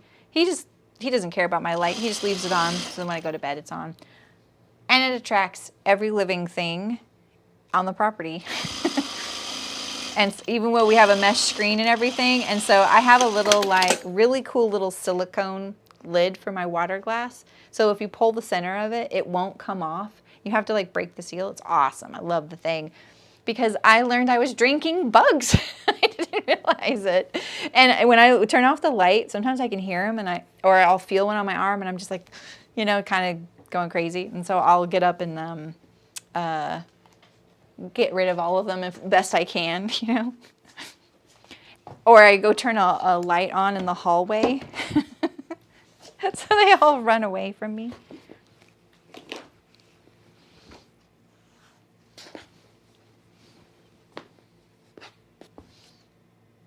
Sea, mountains, desert, Disneyland. Yeah, I grew up on the block next to Disneyland. It was awesome. You know how it's so easy to envy people, their upbringing or where they live or whatever, right? But occasionally I'll remember that there were some really cool things about how I grew up that other people probably would think is cool, you know? And that's one of them. So like my daughter just visited her good friend back east, and she was like, oh my gosh, there's like a lake here. Like they all go to the lake all the time. They like have houses. Everyone has a house on the lake. Like it's just normal. I mean, it's literally the land of lakes, you know, not actually the land of lakes, but like there's just lakes everywhere. Like it's unavoidable. And you know, that was just so novel to her. And it's like, I always wanted to grow up, you know, in the Parent Trap, you know, going to camp, going to summer camp, you know, and stuff like that. And being, you know, and she was just like, oh my gosh, we went on a boat today. Oh my gosh, there's like soft serve, you know, all these really cool things that are like set in movies. And as a Californian, you're always like, wow, we don't have that here. We just don't have that here. It's pretty rare. And then I remember I grew up literally next to Disneyland, and I saw the fireworks show every night in the summer. It was so close we had to look up in the sky to see them. Like that's how close I lived. And it was really cool. It was really cool. So I appreciate that.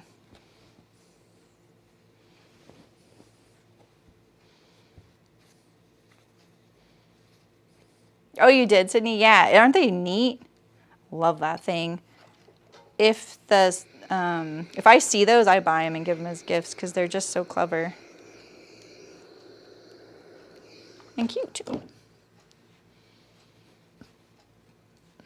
Oh, they did, Heidi. Hi, Heidi. How's it going?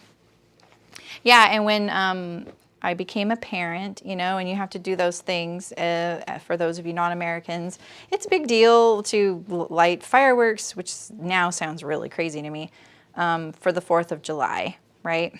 And, you know, I could care less about that. And she'd be like, can we go to the bay and watch the fireworks? And I'm like, there's going to be a lot of people there. Can we go to the fairgrounds and watch the fireworks show? I don't want to do that. I was such a bah humbug. And then I realized, like, oh, I know why. I had my fill. I had my fill. And there, like where she grew up, it was really cool. She doesn't remember a lot of this, but she grew up somewhere super, you know, awesome and bucolic, you know, that way. And people would go out on the bay in boats, like kayaks and canoes, and they lit the fireworks show over the bay on the water. It was really cool. And as a kid, like, I didn't get to do that. That was pretty neat.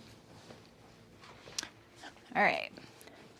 So let's sew this seam, and then we're going to put our sleeves on. Yeah, there's bigger ones too. The bots are birthday gifts. Yeah, so it's like this little silicone disc, and mine looks like a flower.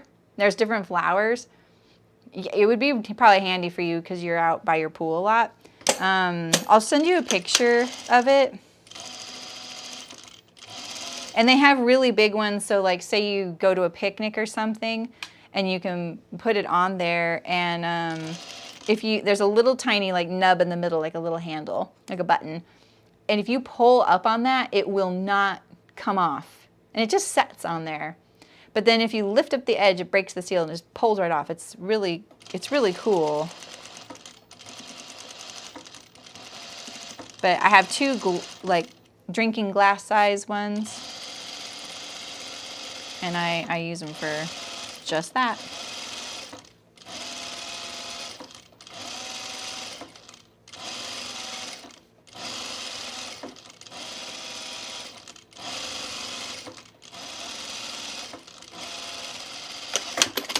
All right.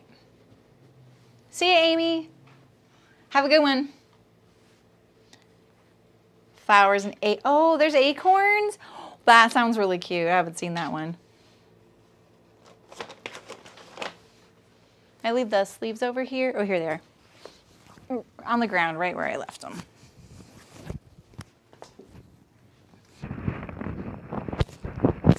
There's no gathers, right? Okay. Okay, Malin. Okay, I need to do the giveaway. I need to do a giveaway. Amy, do you want to stay for the giveaway? Give me a second. Let me see. Can I do one?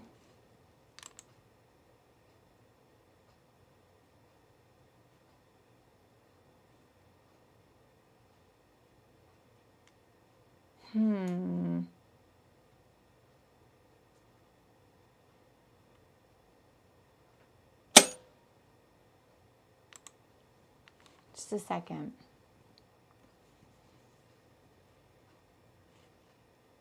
Let's see.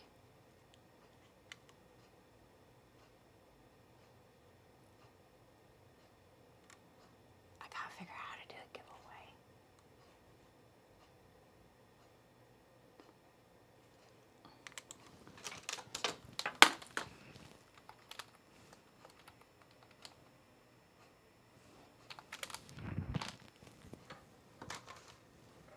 Oh, no.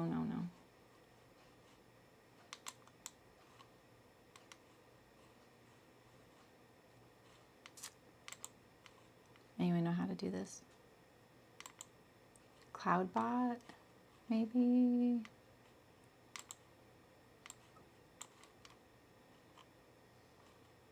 Polls, but giveaways. Okay. All right.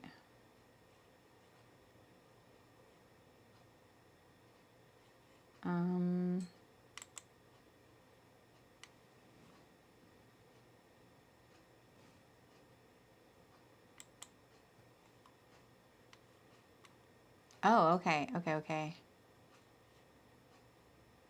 What do you do?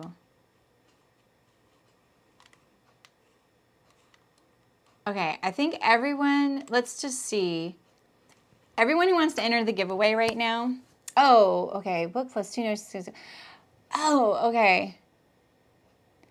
Okay, just ignore the title of that. You just need to type in chat right now in the next like 30 seconds or less. It's a $25 gift card. It's digital, but to an American company. So if you don't want to have to pay shipping internationally. Oh, do you have to do that? You have to enter. Okay, Hannah's got the hang of this. Okay. I think.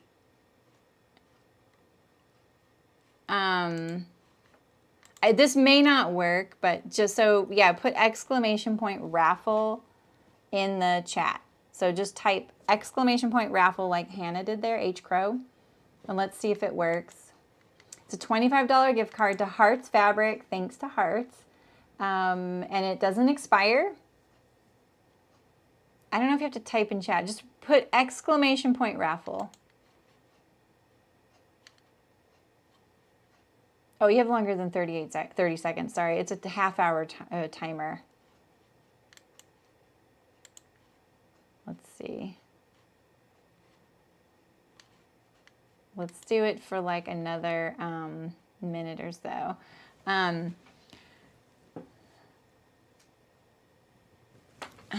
Oh, this is interesting. Okay, so I've never done this before, so I've just been in many streams that do this, so I was thinking there's got to be a way for me to do this. And I set this one up like 3 years ago, this one that you set, why it says a Notions case, because that's like from my chicken boots. Yeah. Oh no, we got a bot. Good thing they're not entering. Type exclamation point raffle to enter. This is going to be fun. Hopefully it works. I have a little dashboard for it. I don't know. What can you guys mods see? Can you guys see anything? I'm hoping that I close it and it'll work. So we'll do this for like, just for like 10 more seconds. Not a big deal. I apologize too. I'm not big on giveaways, so I probably could have sought out all kinds of little things, and I just don't really.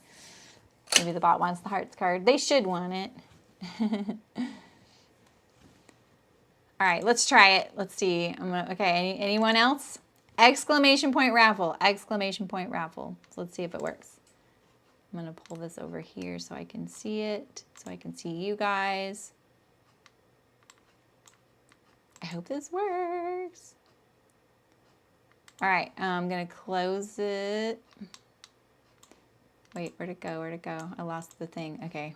I'm trying to get 2 windows up so I can see it at the same time. All right. Close entries. Entries close. Pick a winner. You have no entries to pick from. Oh, what'd I do wrong?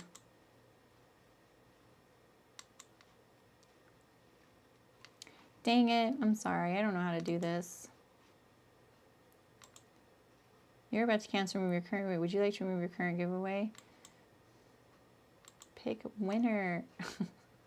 Pick winner. Okay. Cancel, confirm. Giveaway. New. Add giveaway.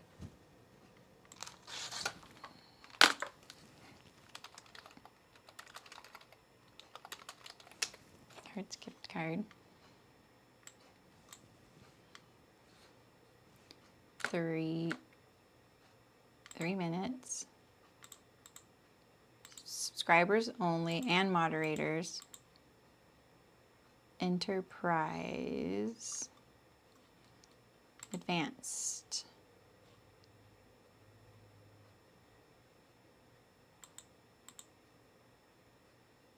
Oh. Oh. I don't think we can do this, you guys. How about this? I'm going to do it my old-fashioned way. Yeah, you're all looking at like bots. Okay, here's my old-fashioned way. Everybody needs to comment on the video, not in chat. Don't type in chat. I mean, I want you to type in chat, but to enter to win, I just want you to comment on today's video. It doesn't have to be any word or anything special like that. You just need to comment something. And let's say I want you to comment your favorite sewing tool. I want you to tell me your favorite sewing tool in the comment section of today's video to enter the $25 gift card. And then I'm going to let you know you've won in the comment section. So you can, I'm trying to make sure. If you don't have Instagram or you're not in the guild, then we can talk via email, all right? So this is why I don't do giveaways. It's so much work. So, but I want to give you guys things. So in the comment section, not the chat. Right now you're talking in chat and during a live stream. But once the stream is done, you can comment as well. There's yeah, the giveaway didn't work. I should have set it up before. You can chat now if you want, or comment now, Lola. It's fine. And then you'll have till 11 a.m. tomorrow Pacific to enter. All right. Because there's a few people who can't enter right now because they're not here. All right, so this is the rules. Tell me your favorite sewing tool. You have till 11 a.m. Pacific on Friday. I'm going to let you know you've won in the comment section, so watch your YouTube notifications. Can you not comment right now? Doesn't have to be, it'll automatically upload. Comment section should be open right now. Pretty sure it's available. Pretty sure. And the prize is a $25 gift card to Hearts Fabric. So just bear that in mind if you don't like ordering internationally. So, okay, it's a California-based company. You don't have the ability. Okay, so it has to be after the stream. So now you're all like, can you be done now so I can just do this? No. All right, I'll finish quick. Okay, there's no comment section quite yet. That's funny because when I'm done streaming, sometimes people will comment things like, hi everyone. Yeah, favorite sewing tool. Yeah, that's a lot of work, Kelly, but that's what I'm gonna have to do. Giveaways, like, people have so many, there's a lot of work. And they're also dodgy legal-wise.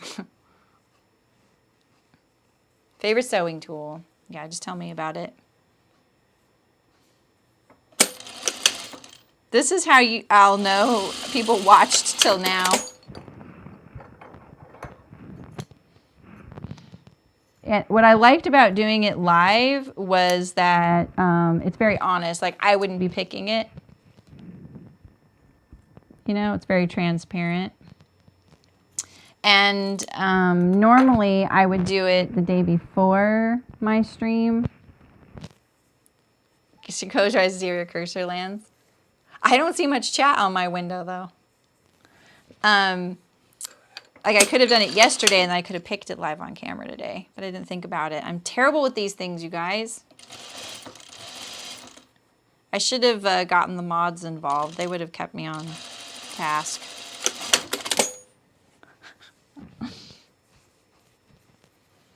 I'm totally cheating. I'm like trying to hurry up for you guys now.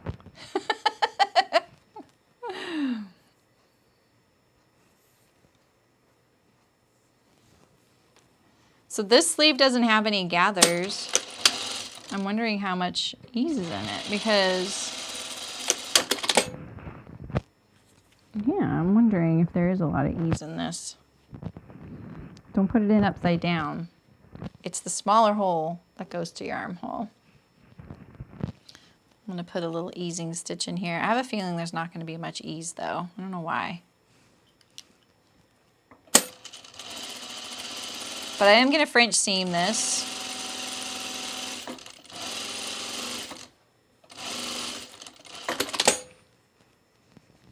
Worrying. Thank you. Yeah, sorry I got your guys' hopes up. I'm sorry. I should have planned it out. If I had a bunch of things, I would have probably been more proactive. You can still tell me about your favorite tools if you want. I'm kind of curious.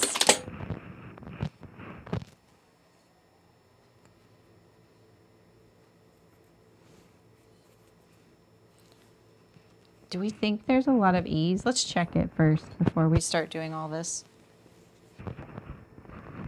Okay, here's my armhole. That right there. Looks like I didn't get this the seam allowance correct right there. Smooth it out a little bit.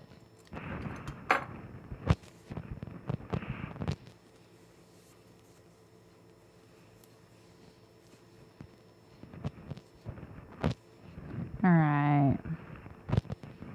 Oh, I knew it. Okay, well, makes it a little easier, I guess. I'm suspicious. All right, so we're gonna put this wrong sides together. And that's the front. And this is the back.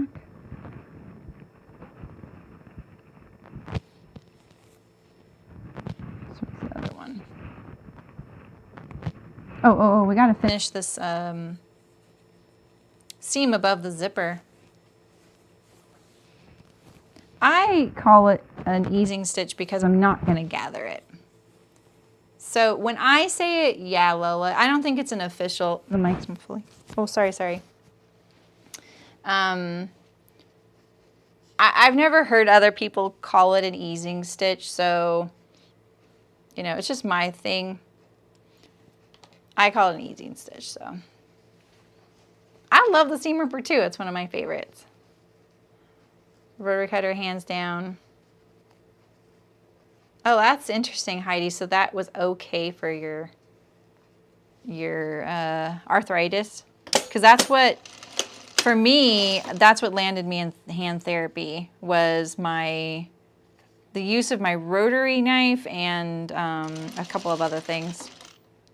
So your thing, is that like the purple thing? Is that what you're talking about, Polly? Did I fix the sound? I fixed it, right? This looks like I got this a little wonky, so let's double check it. I think that'll be okay. It's a little bit off center, maybe.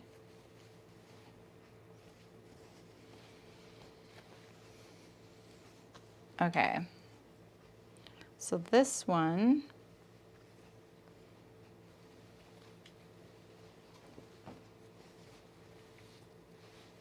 wrong sides together. I offset my underarm seam. This one is going to be pressed open here. So I'm just going to press the seam to the back, which is the other way. Hi, Rebecca. Nice to see you. Oh, nice. That's a nice place to vacation.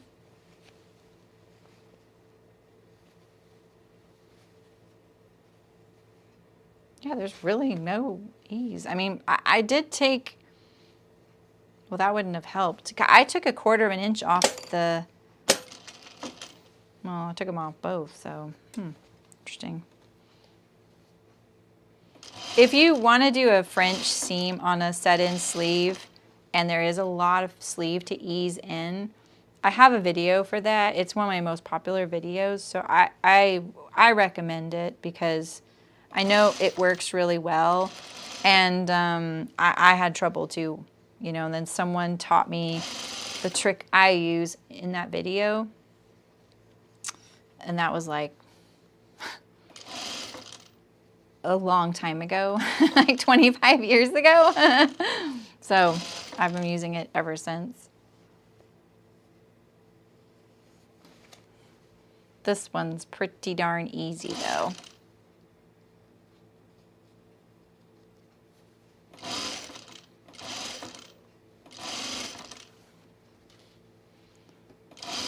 And I really like the way it looks. And I also say, if you're thinking that it's harder to do a set-in sleeve on a sleeve with easing, I think it's easier because you basically, it's almost like you're basting it in, but it's permanent, you know? So it makes it a lot easier. And then you don't have to worry about tucks at all. Like, it just takes away all that worry.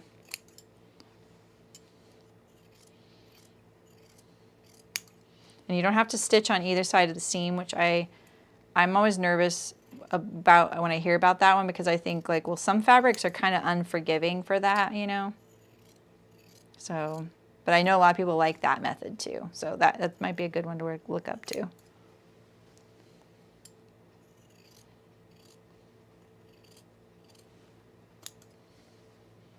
Yeah, I was going to say, you can still tell me I'm here so we can talk about them.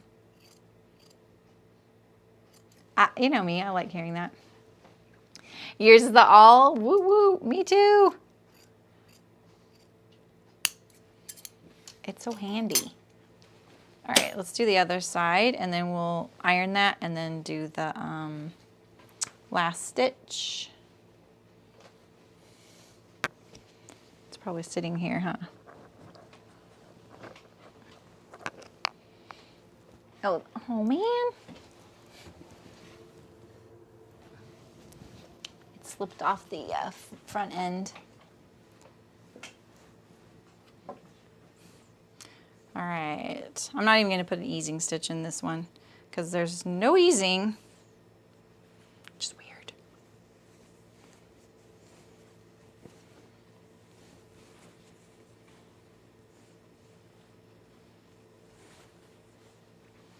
All right, this is the front and this is the back. So I'm going to push the bodice to the back and the sleeve to the front. This is where, this one I am offsetting at the underarm there. Getting rid of that because it's both French seams too, you know, it's a little bulky. As long as I remember to turn that seam the correct way so it's not twisted at the hem. Oh, I already put the easing stitch on this, that's funny. I'm like, I'm not even gonna put it in there. Well, too late, it's already there. I'm looking at my lining to see if, okay, good. I just wanted to make sure it wasn't. Here we go.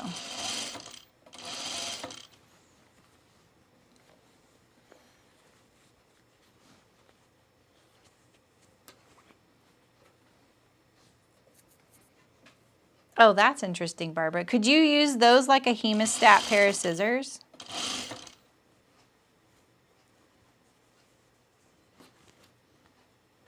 Oh, Lola, I'm not done sewing the seam yet, so I'm trimming it, but I'm gonna enclose this raw edge. Yeah, I wouldn't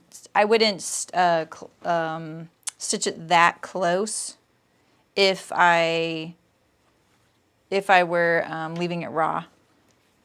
I'm just trying to discover, oh, here we go, okay. Oh, this is a shoulder seam, that's what that is, all right. So I'm just doing both sleeves, the first step. I'm gonna go to the iron and then come back and finish it off.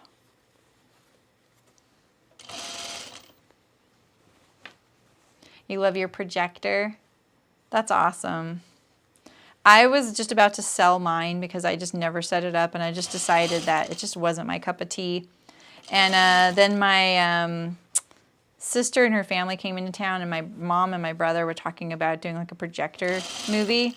And I was like, how are you guys gonna do that? They're like, oh, we don't know. We know you can get a projector. And I'm like, I'll be right back. Here's a projector. I just gave it to them. I bet they didn't even get to try it because they weren't here very long, but. No, you can just cut it directly. You don't have to print anything. People who love them will love it. Oh, they're not strong enough. Oh, yeah. I see what you mean, Barbara. I could see that. I feel like my home tweezers are really strong, but my sewing ones, yeah, it's the same thing. Like pushing harder, like squeezing harder doesn't make them hold firmer.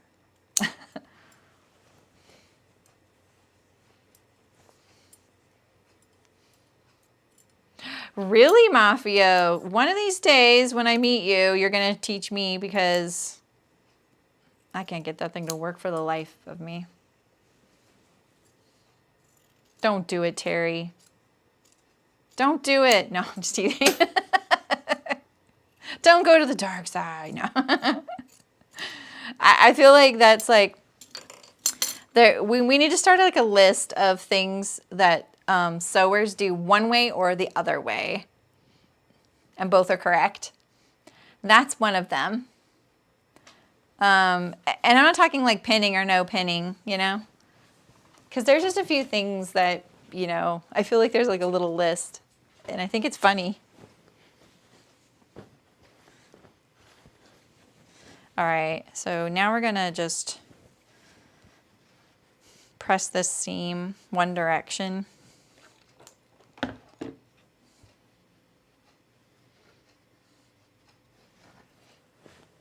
Oh, that you like them better than, oh,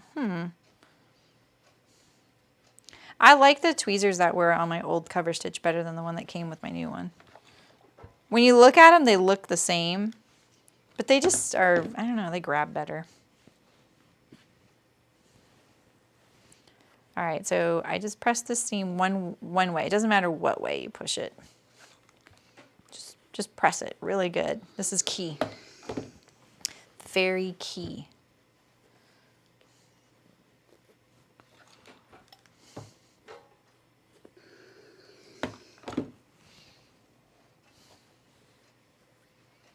Parallel pins or crossways pins. Yeah, that could be a legit one for sure. And I'm not talking about things that people feel like, I don't know, like you see some discussions and they're like, nope, that's just wrong. You're just doing it wrong and you're just gotten lucky that nothing bad has happened. I'm like, oh my gosh. I don't like exclusionary language though. And I don't like anybody, like it when anybody makes someone feel bad about how they do something. That is something I will literally go to the mat and start like, don't talk like that. Home stretch.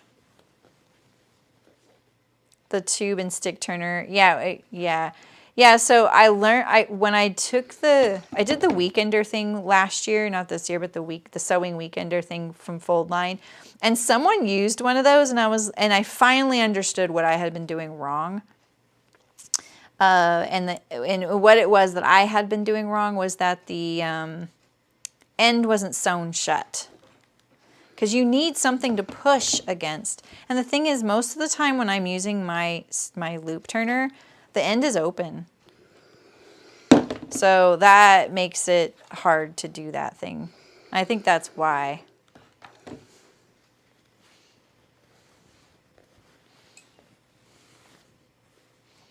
All right.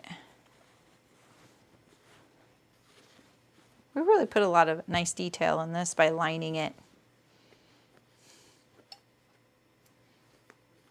I should take out that easing stitch. Usually that's my favorite part of doing a set-in sleeve, is taking out the easing stitch at the end, but I didn't even use it. Yeah, right? Hi, Miranda. Thanks. Yeah, I think same thing. I was just thinking the same thing when I was like, this is looking pretty nice. The invisible zipper could be better, you know, I totally admit that. But I also know that sometimes just because it can be better, it doesn't mean you take it out and do it again, because you may end up making it worse. And also I'm live on camera. So. All right, and so now I'm going to put the sleeve inside and we're gonna iron it one more time.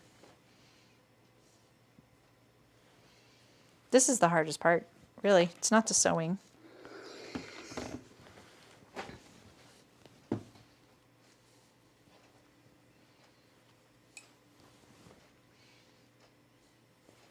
Yeah, so with a projector, if you're interested, there's a Facebook group.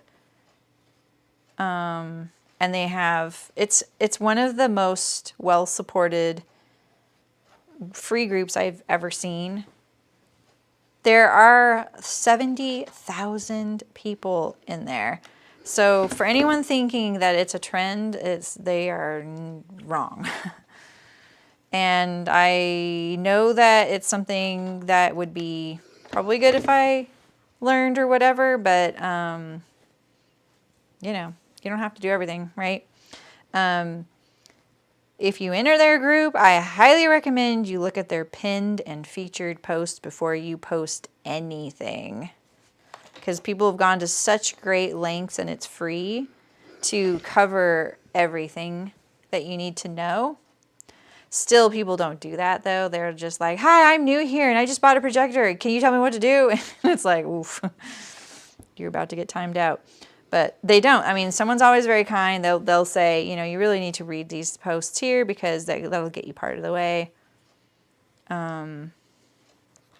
But there's plenty of people who are like, okay, I've done this, and I'm still having trouble. And they'll be like, this is, try this. They're really helpful.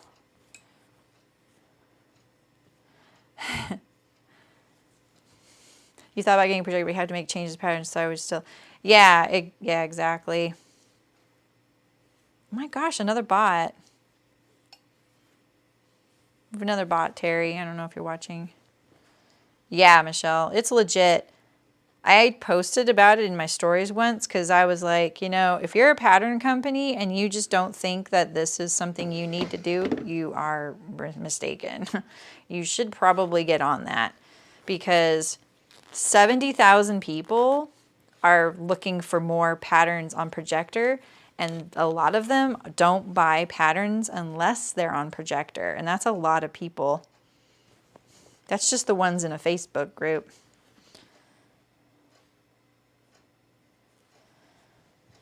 I don't mind. I used to hate printing PDFs. I don't mind it anymore.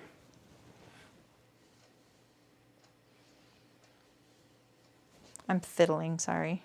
I'm getting fiddly here. Bots are bad today. Yeah, what is it about August? I wonder what something happens, why they're so prevalent more.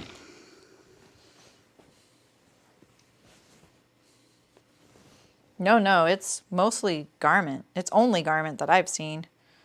Quilt people don't have patterns. It's really rare. They give measurements. It's really annoying. But I don't want to make the quilting world mad. I like a pattern piece. Getting it set up was a bear, but it's been worth it, yeah.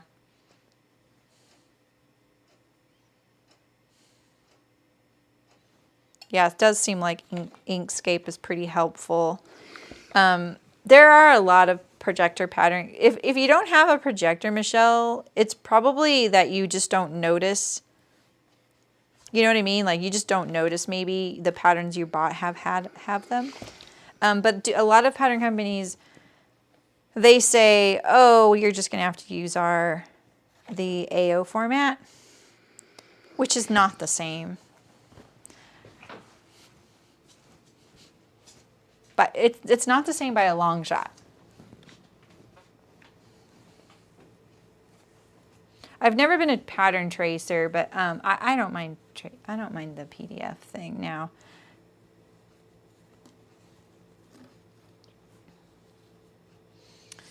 Yeah, I feel like the most I see in there of the people chatting do kids' clothes.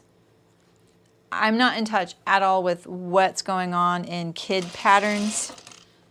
Okay, so now I'm just going to stitch this right close. I'm enclosing that raw edge. My video is so much more instructive than what I'm doing. But you really want to keep this edge right on the seam there that I just folded right here. So, how is AO different from projector? I kind of have to draw a picture. But think of it this way.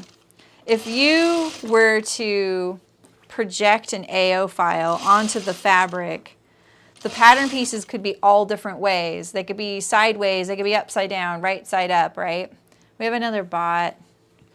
And The mods are making their money today. I don't pay them. Yeah, are you serious? Exactly. So in a projector file, you're basically getting the cutting layout. That would be the difference. So think of the projector file because, you know, your fabric is laying there and it's projecting that on to the fabric. And you just slide your fabric down as you go and keep it under the projector as you cut. Yeah, exactly. And the visibility on a projector pattern is going to be thicker lines, easier to see, which is kind of nice, you know. Let's hear it for the mods. Let's hear it for the mods today. It's Terry now. She's on her own. She's solo. I don't pay the mods, but I do give them membership to groups in the guild for free. Just so I'm trying not to exploit anybody. If they didn't want to be a member of the guild, then that's a problem. All right, so now we have our enclosed French seam. I have a little bit of this raw edge here that we're just gonna have to deal with. But it's not on the, you know, it's not showing to the world, right? Here we have our French seam. I knew this thread was here. I need to get rid of it. You gotta be careful pulling those threads. If they're the fabric weave, you'll get your print off, and it's kind of a problem. Okay, let me see if I can get rid of, nope, I can't. Okay, let's see how it looks. You're here for it all, yeah. Nice. Okay, so all I have left are hemming. I think I'm gonna hem the sleeves. I'm gonna leave the skirt because that's pretty straightforward. I feel like this is where people would have trouble, is hemming something like this big curve. So let's do that together.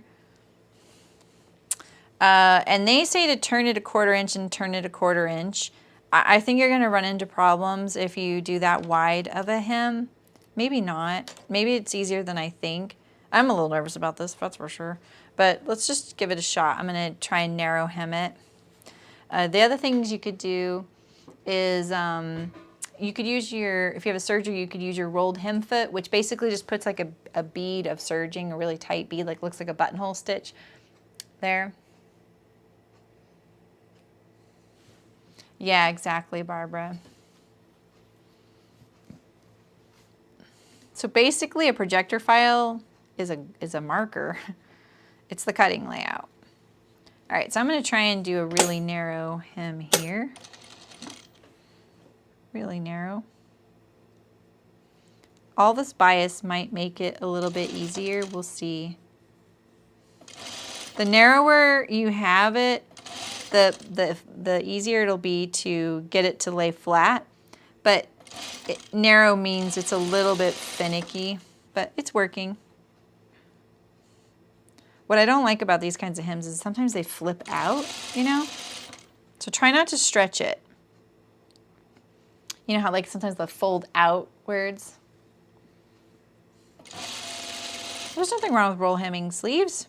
What do you mean chicken out? That sounds like a nice finish. I'm roll hemming these. You don't have many options for something like this. The other thing is if you wanted, you could do a bias facing like we did on the neckline. But you're gonna have a little bit of trouble getting it to lay flat as well. The best kind of finish, if you wanted a perfectly flat, your sleeve to look very much, hang very nicely, would be a true facing, a curved pattern piece.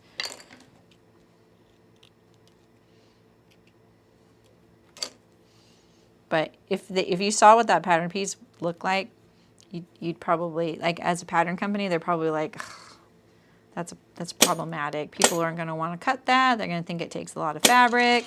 It's going to take up a lot of space on the paper. They're definitely thinking of those things.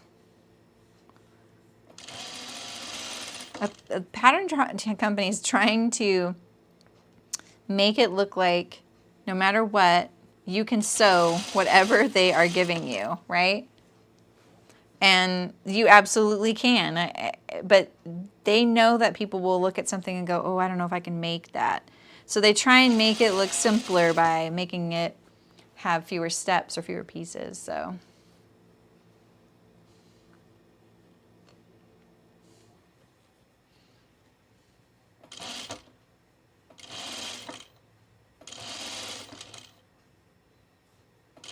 yeah, what I find funny in that projector, not funny, but like one thing people really love is that they're just like, I really needed something spontaneous. And because of my projector, I did this in 3 hours. And that, I mean, if I already have the pattern printed and taped together, I don't see why that would help. See how this right here is flipping out right there?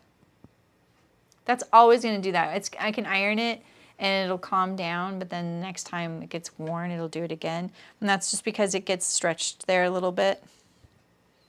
I let this relax a little bit. This is pretty good. This one right here is the only problem area right there. Let's do the other one. Let's see if we can do better.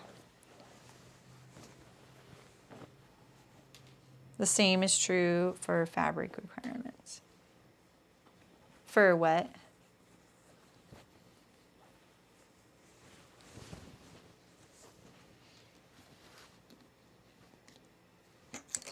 Okay.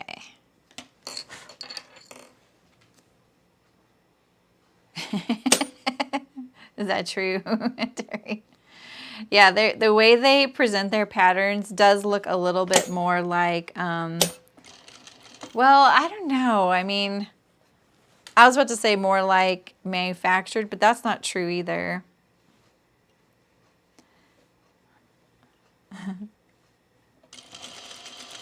Because in home sewing, the thing about home sewing is that you can do whatever you want. So in some ways, it is kind of like we get the opportunity to do a better job than ready to wear. So that is some ways, sometimes like how it should be, you know? So, yeah, I think so too, Michelle.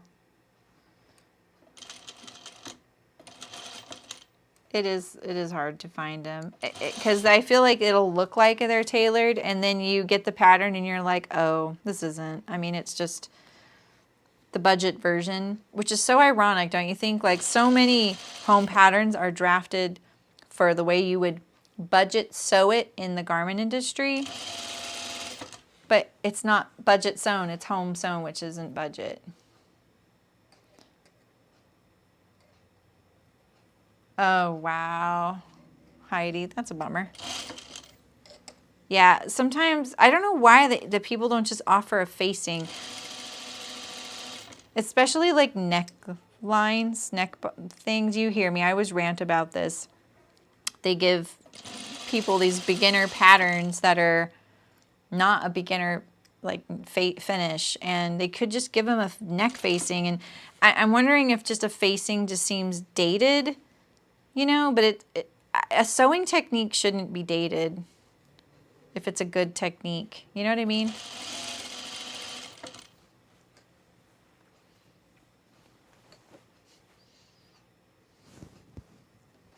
Yeah, there are so many.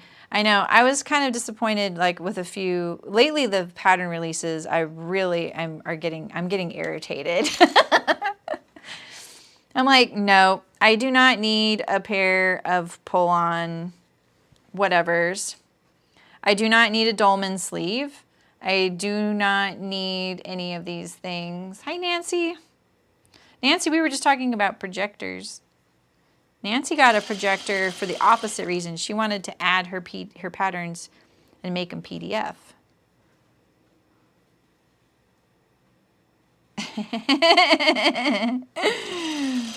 Yeah, Nancy, exactly. I'm just, roll hemming this sleeve. No big deal. This one's giving me more trouble. I wonder if it's because I'm coming at it from the other direction. I've never thought about it that way, but it could be. I don't think I originally wanted to have my own pattern line like a long time ago. I had this idea that was going to teach people how to draft. That was my original idea. I don't know if I've ever mentioned that. I'm sure I've mentioned it. Before I started Chicken Boots, I ended my freelance business and I told people, well, I'm coming out with a pattern line and it's going to be basically a set of blocks or like one style. And then in that pattern, it was going to show you how to make a bunch of other styles. Like it would say, it would have like, oh, you can make this collar and all these sleeves and all these collars with this pattern. And it would teach you how to take that one pattern that you fit and got perfect. And I got sidetracked with Chicken Boots. And still no one's done that. But there is custom patterns out there now.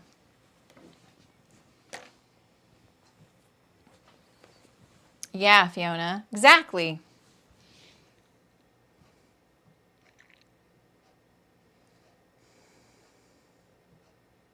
Yeah, you have to recalibrate. That's interesting. I'm just going to press the sleeve hem, and I'm going to throw this on the dress form, and we're done, okay? And I'm not hemming the bottom just to save a little time today. Which is funny, because I'll probably just do it right off camera.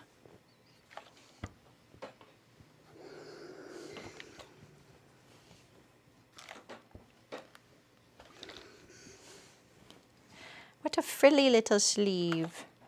So remember, I had to make this sleeve a little bit shorter, but we're not going to talk about that. Yeah, wouldn't that be, I think it would be fun, Heidi, but I really see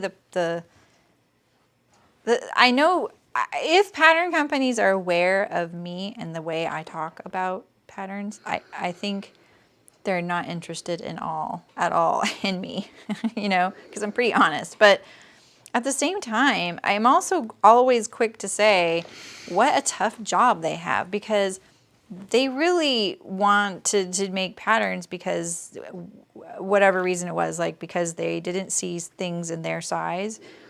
They wanted to bring more to the pattern world, or they didn't see the styles they wanted, right? And then you come across everything being geared towards beginners because they think there's only beginners out there, and there are a lot of beginners, so you do need to have that kind of like entry level you know, pattern offering. But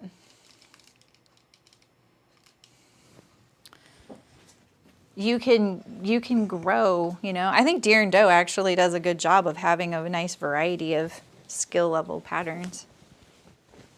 They actually have unique designs. Let's see if I can get it on her. Sometimes it's tricky.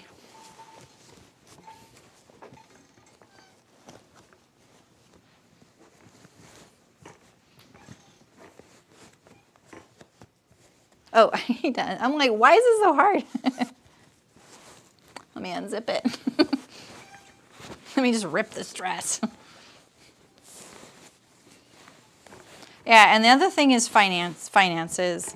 If you do the math on patterns, because you hear a lot of people complaining about the cost of patterns, but do the math.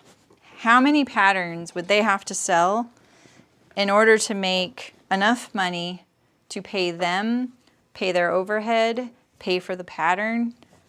A lot of them will, oh shoot, I just made the fabric run right there. A lot of them hire their pattern drafting out, all that, right? If they can't do it.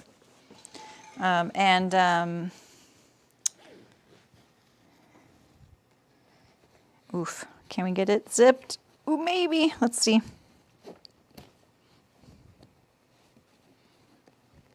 There we go. Ooh. It's so funny, like today, that really does look like a body double of me.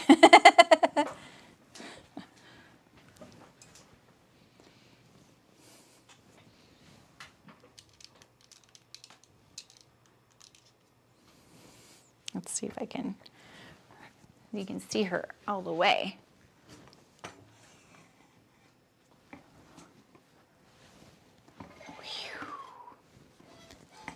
not very twirly, but this fits my back really well. Look at that. No pooling. Ooh. This is very nice. It looks like my bust is a little bit more to the front here, but that could just be how this is on the dress form. Look at that back though.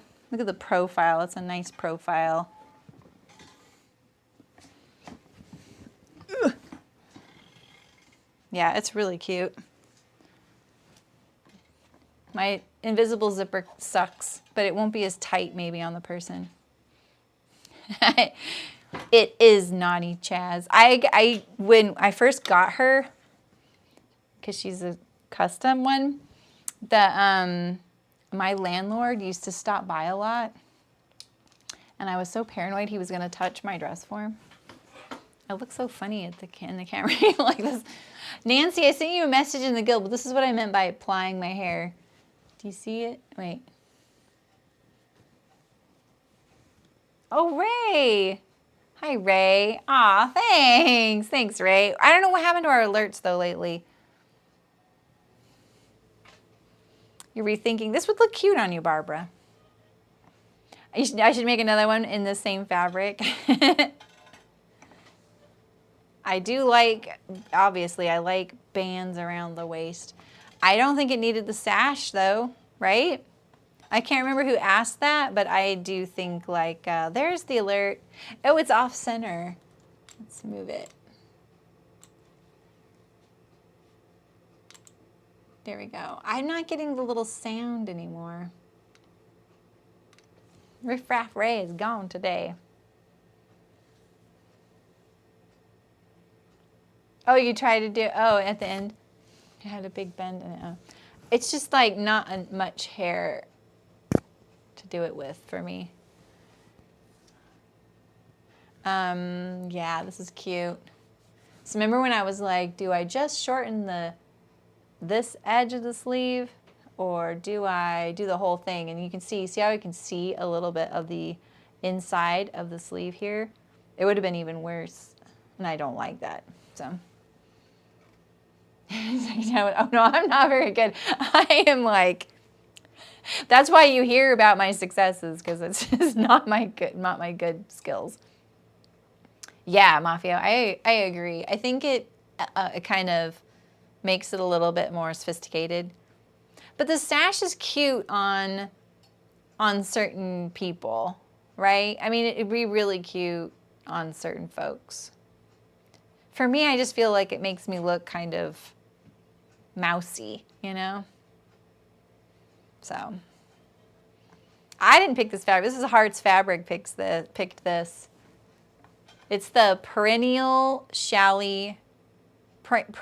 Rayon Challis is the name of it, and it's 102968. Polly, isn't that 2 days in a row? Oh my goodness, look at this. Look at this little image you picked. Did you pick that, or did it do it on its own? That's so cute. Thank you. That's really nice of you guys. Thank you. Yeah, they do that, Libby. There is this really cool tutorial that someone brought up there, and it's using this program that's free, or $5, and you can rearrange the pieces on the paper.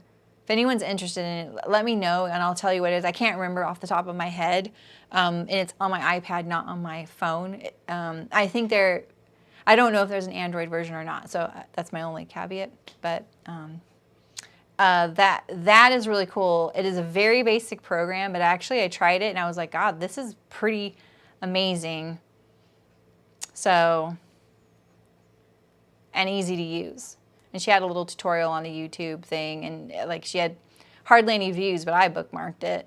Maybe I could even find that, because that would be kind of cool to share. I wonder if I can find my, wait, I have to find here. Let me see if I can find it for you really quick, because it's kind of a cool program if you need to, you know, change the layout of a pattern for a projector. Where's my, saved. Oh no, I don't want that.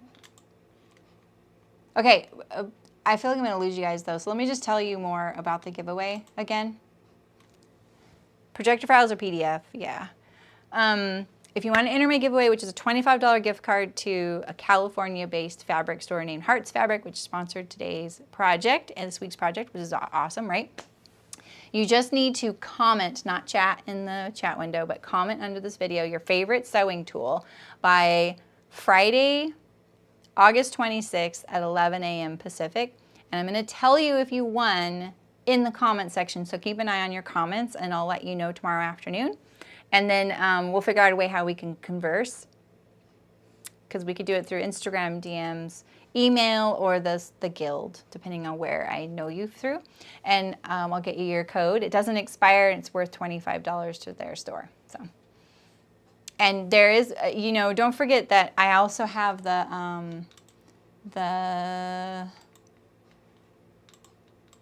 right here. This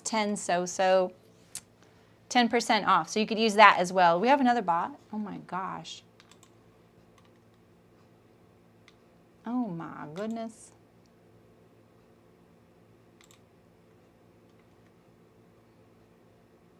Maybe that's it, Michelle. That could be it. It does pick it up. Well, thank you for helping me celebrate my anniversary this week. I really appreciate it. It's really nice to have you all. I really appreciate you just being a part of the channel. I love live streaming, and I always hope that this will grow into something that is really helpful for people. So I appreciate you being here. If you want to support me, join the guild. It is free. There are paid groups. Maybe you'll consider someday joining one of those. They're really nice. We had such an amazing workshop last night. It was really nice. And they're really helping me decide the future of the guild. And because we all really like it. And we're realizing, okay, this is great. And how can we make this for sure sustainable? So, and it's not going anywhere. Like, it's for sure, like, secure. But I'm still trying to figure out how I want it to be and how I want to do it. So it's pretty cool. You want me to say it one more time? Is Terry ready? Giveaway. I saw that, Missy. I saw you there. Thanks for joining. Check out the featured things on navigating it. I can see a little bit, seem like a little bit big. Oh, thanks, Terry. There's a link to it. Always awesome people are there. It's great. Oh, I'm glad, Lola. Sometimes we do need to be cheered up, don't we? And it is nice to be hanging out with people in a topic you like and distracted from everything. So it's great. Her name is Missy. She just joined. I think it's Missy Reynolds, right? Libby's already stalking you.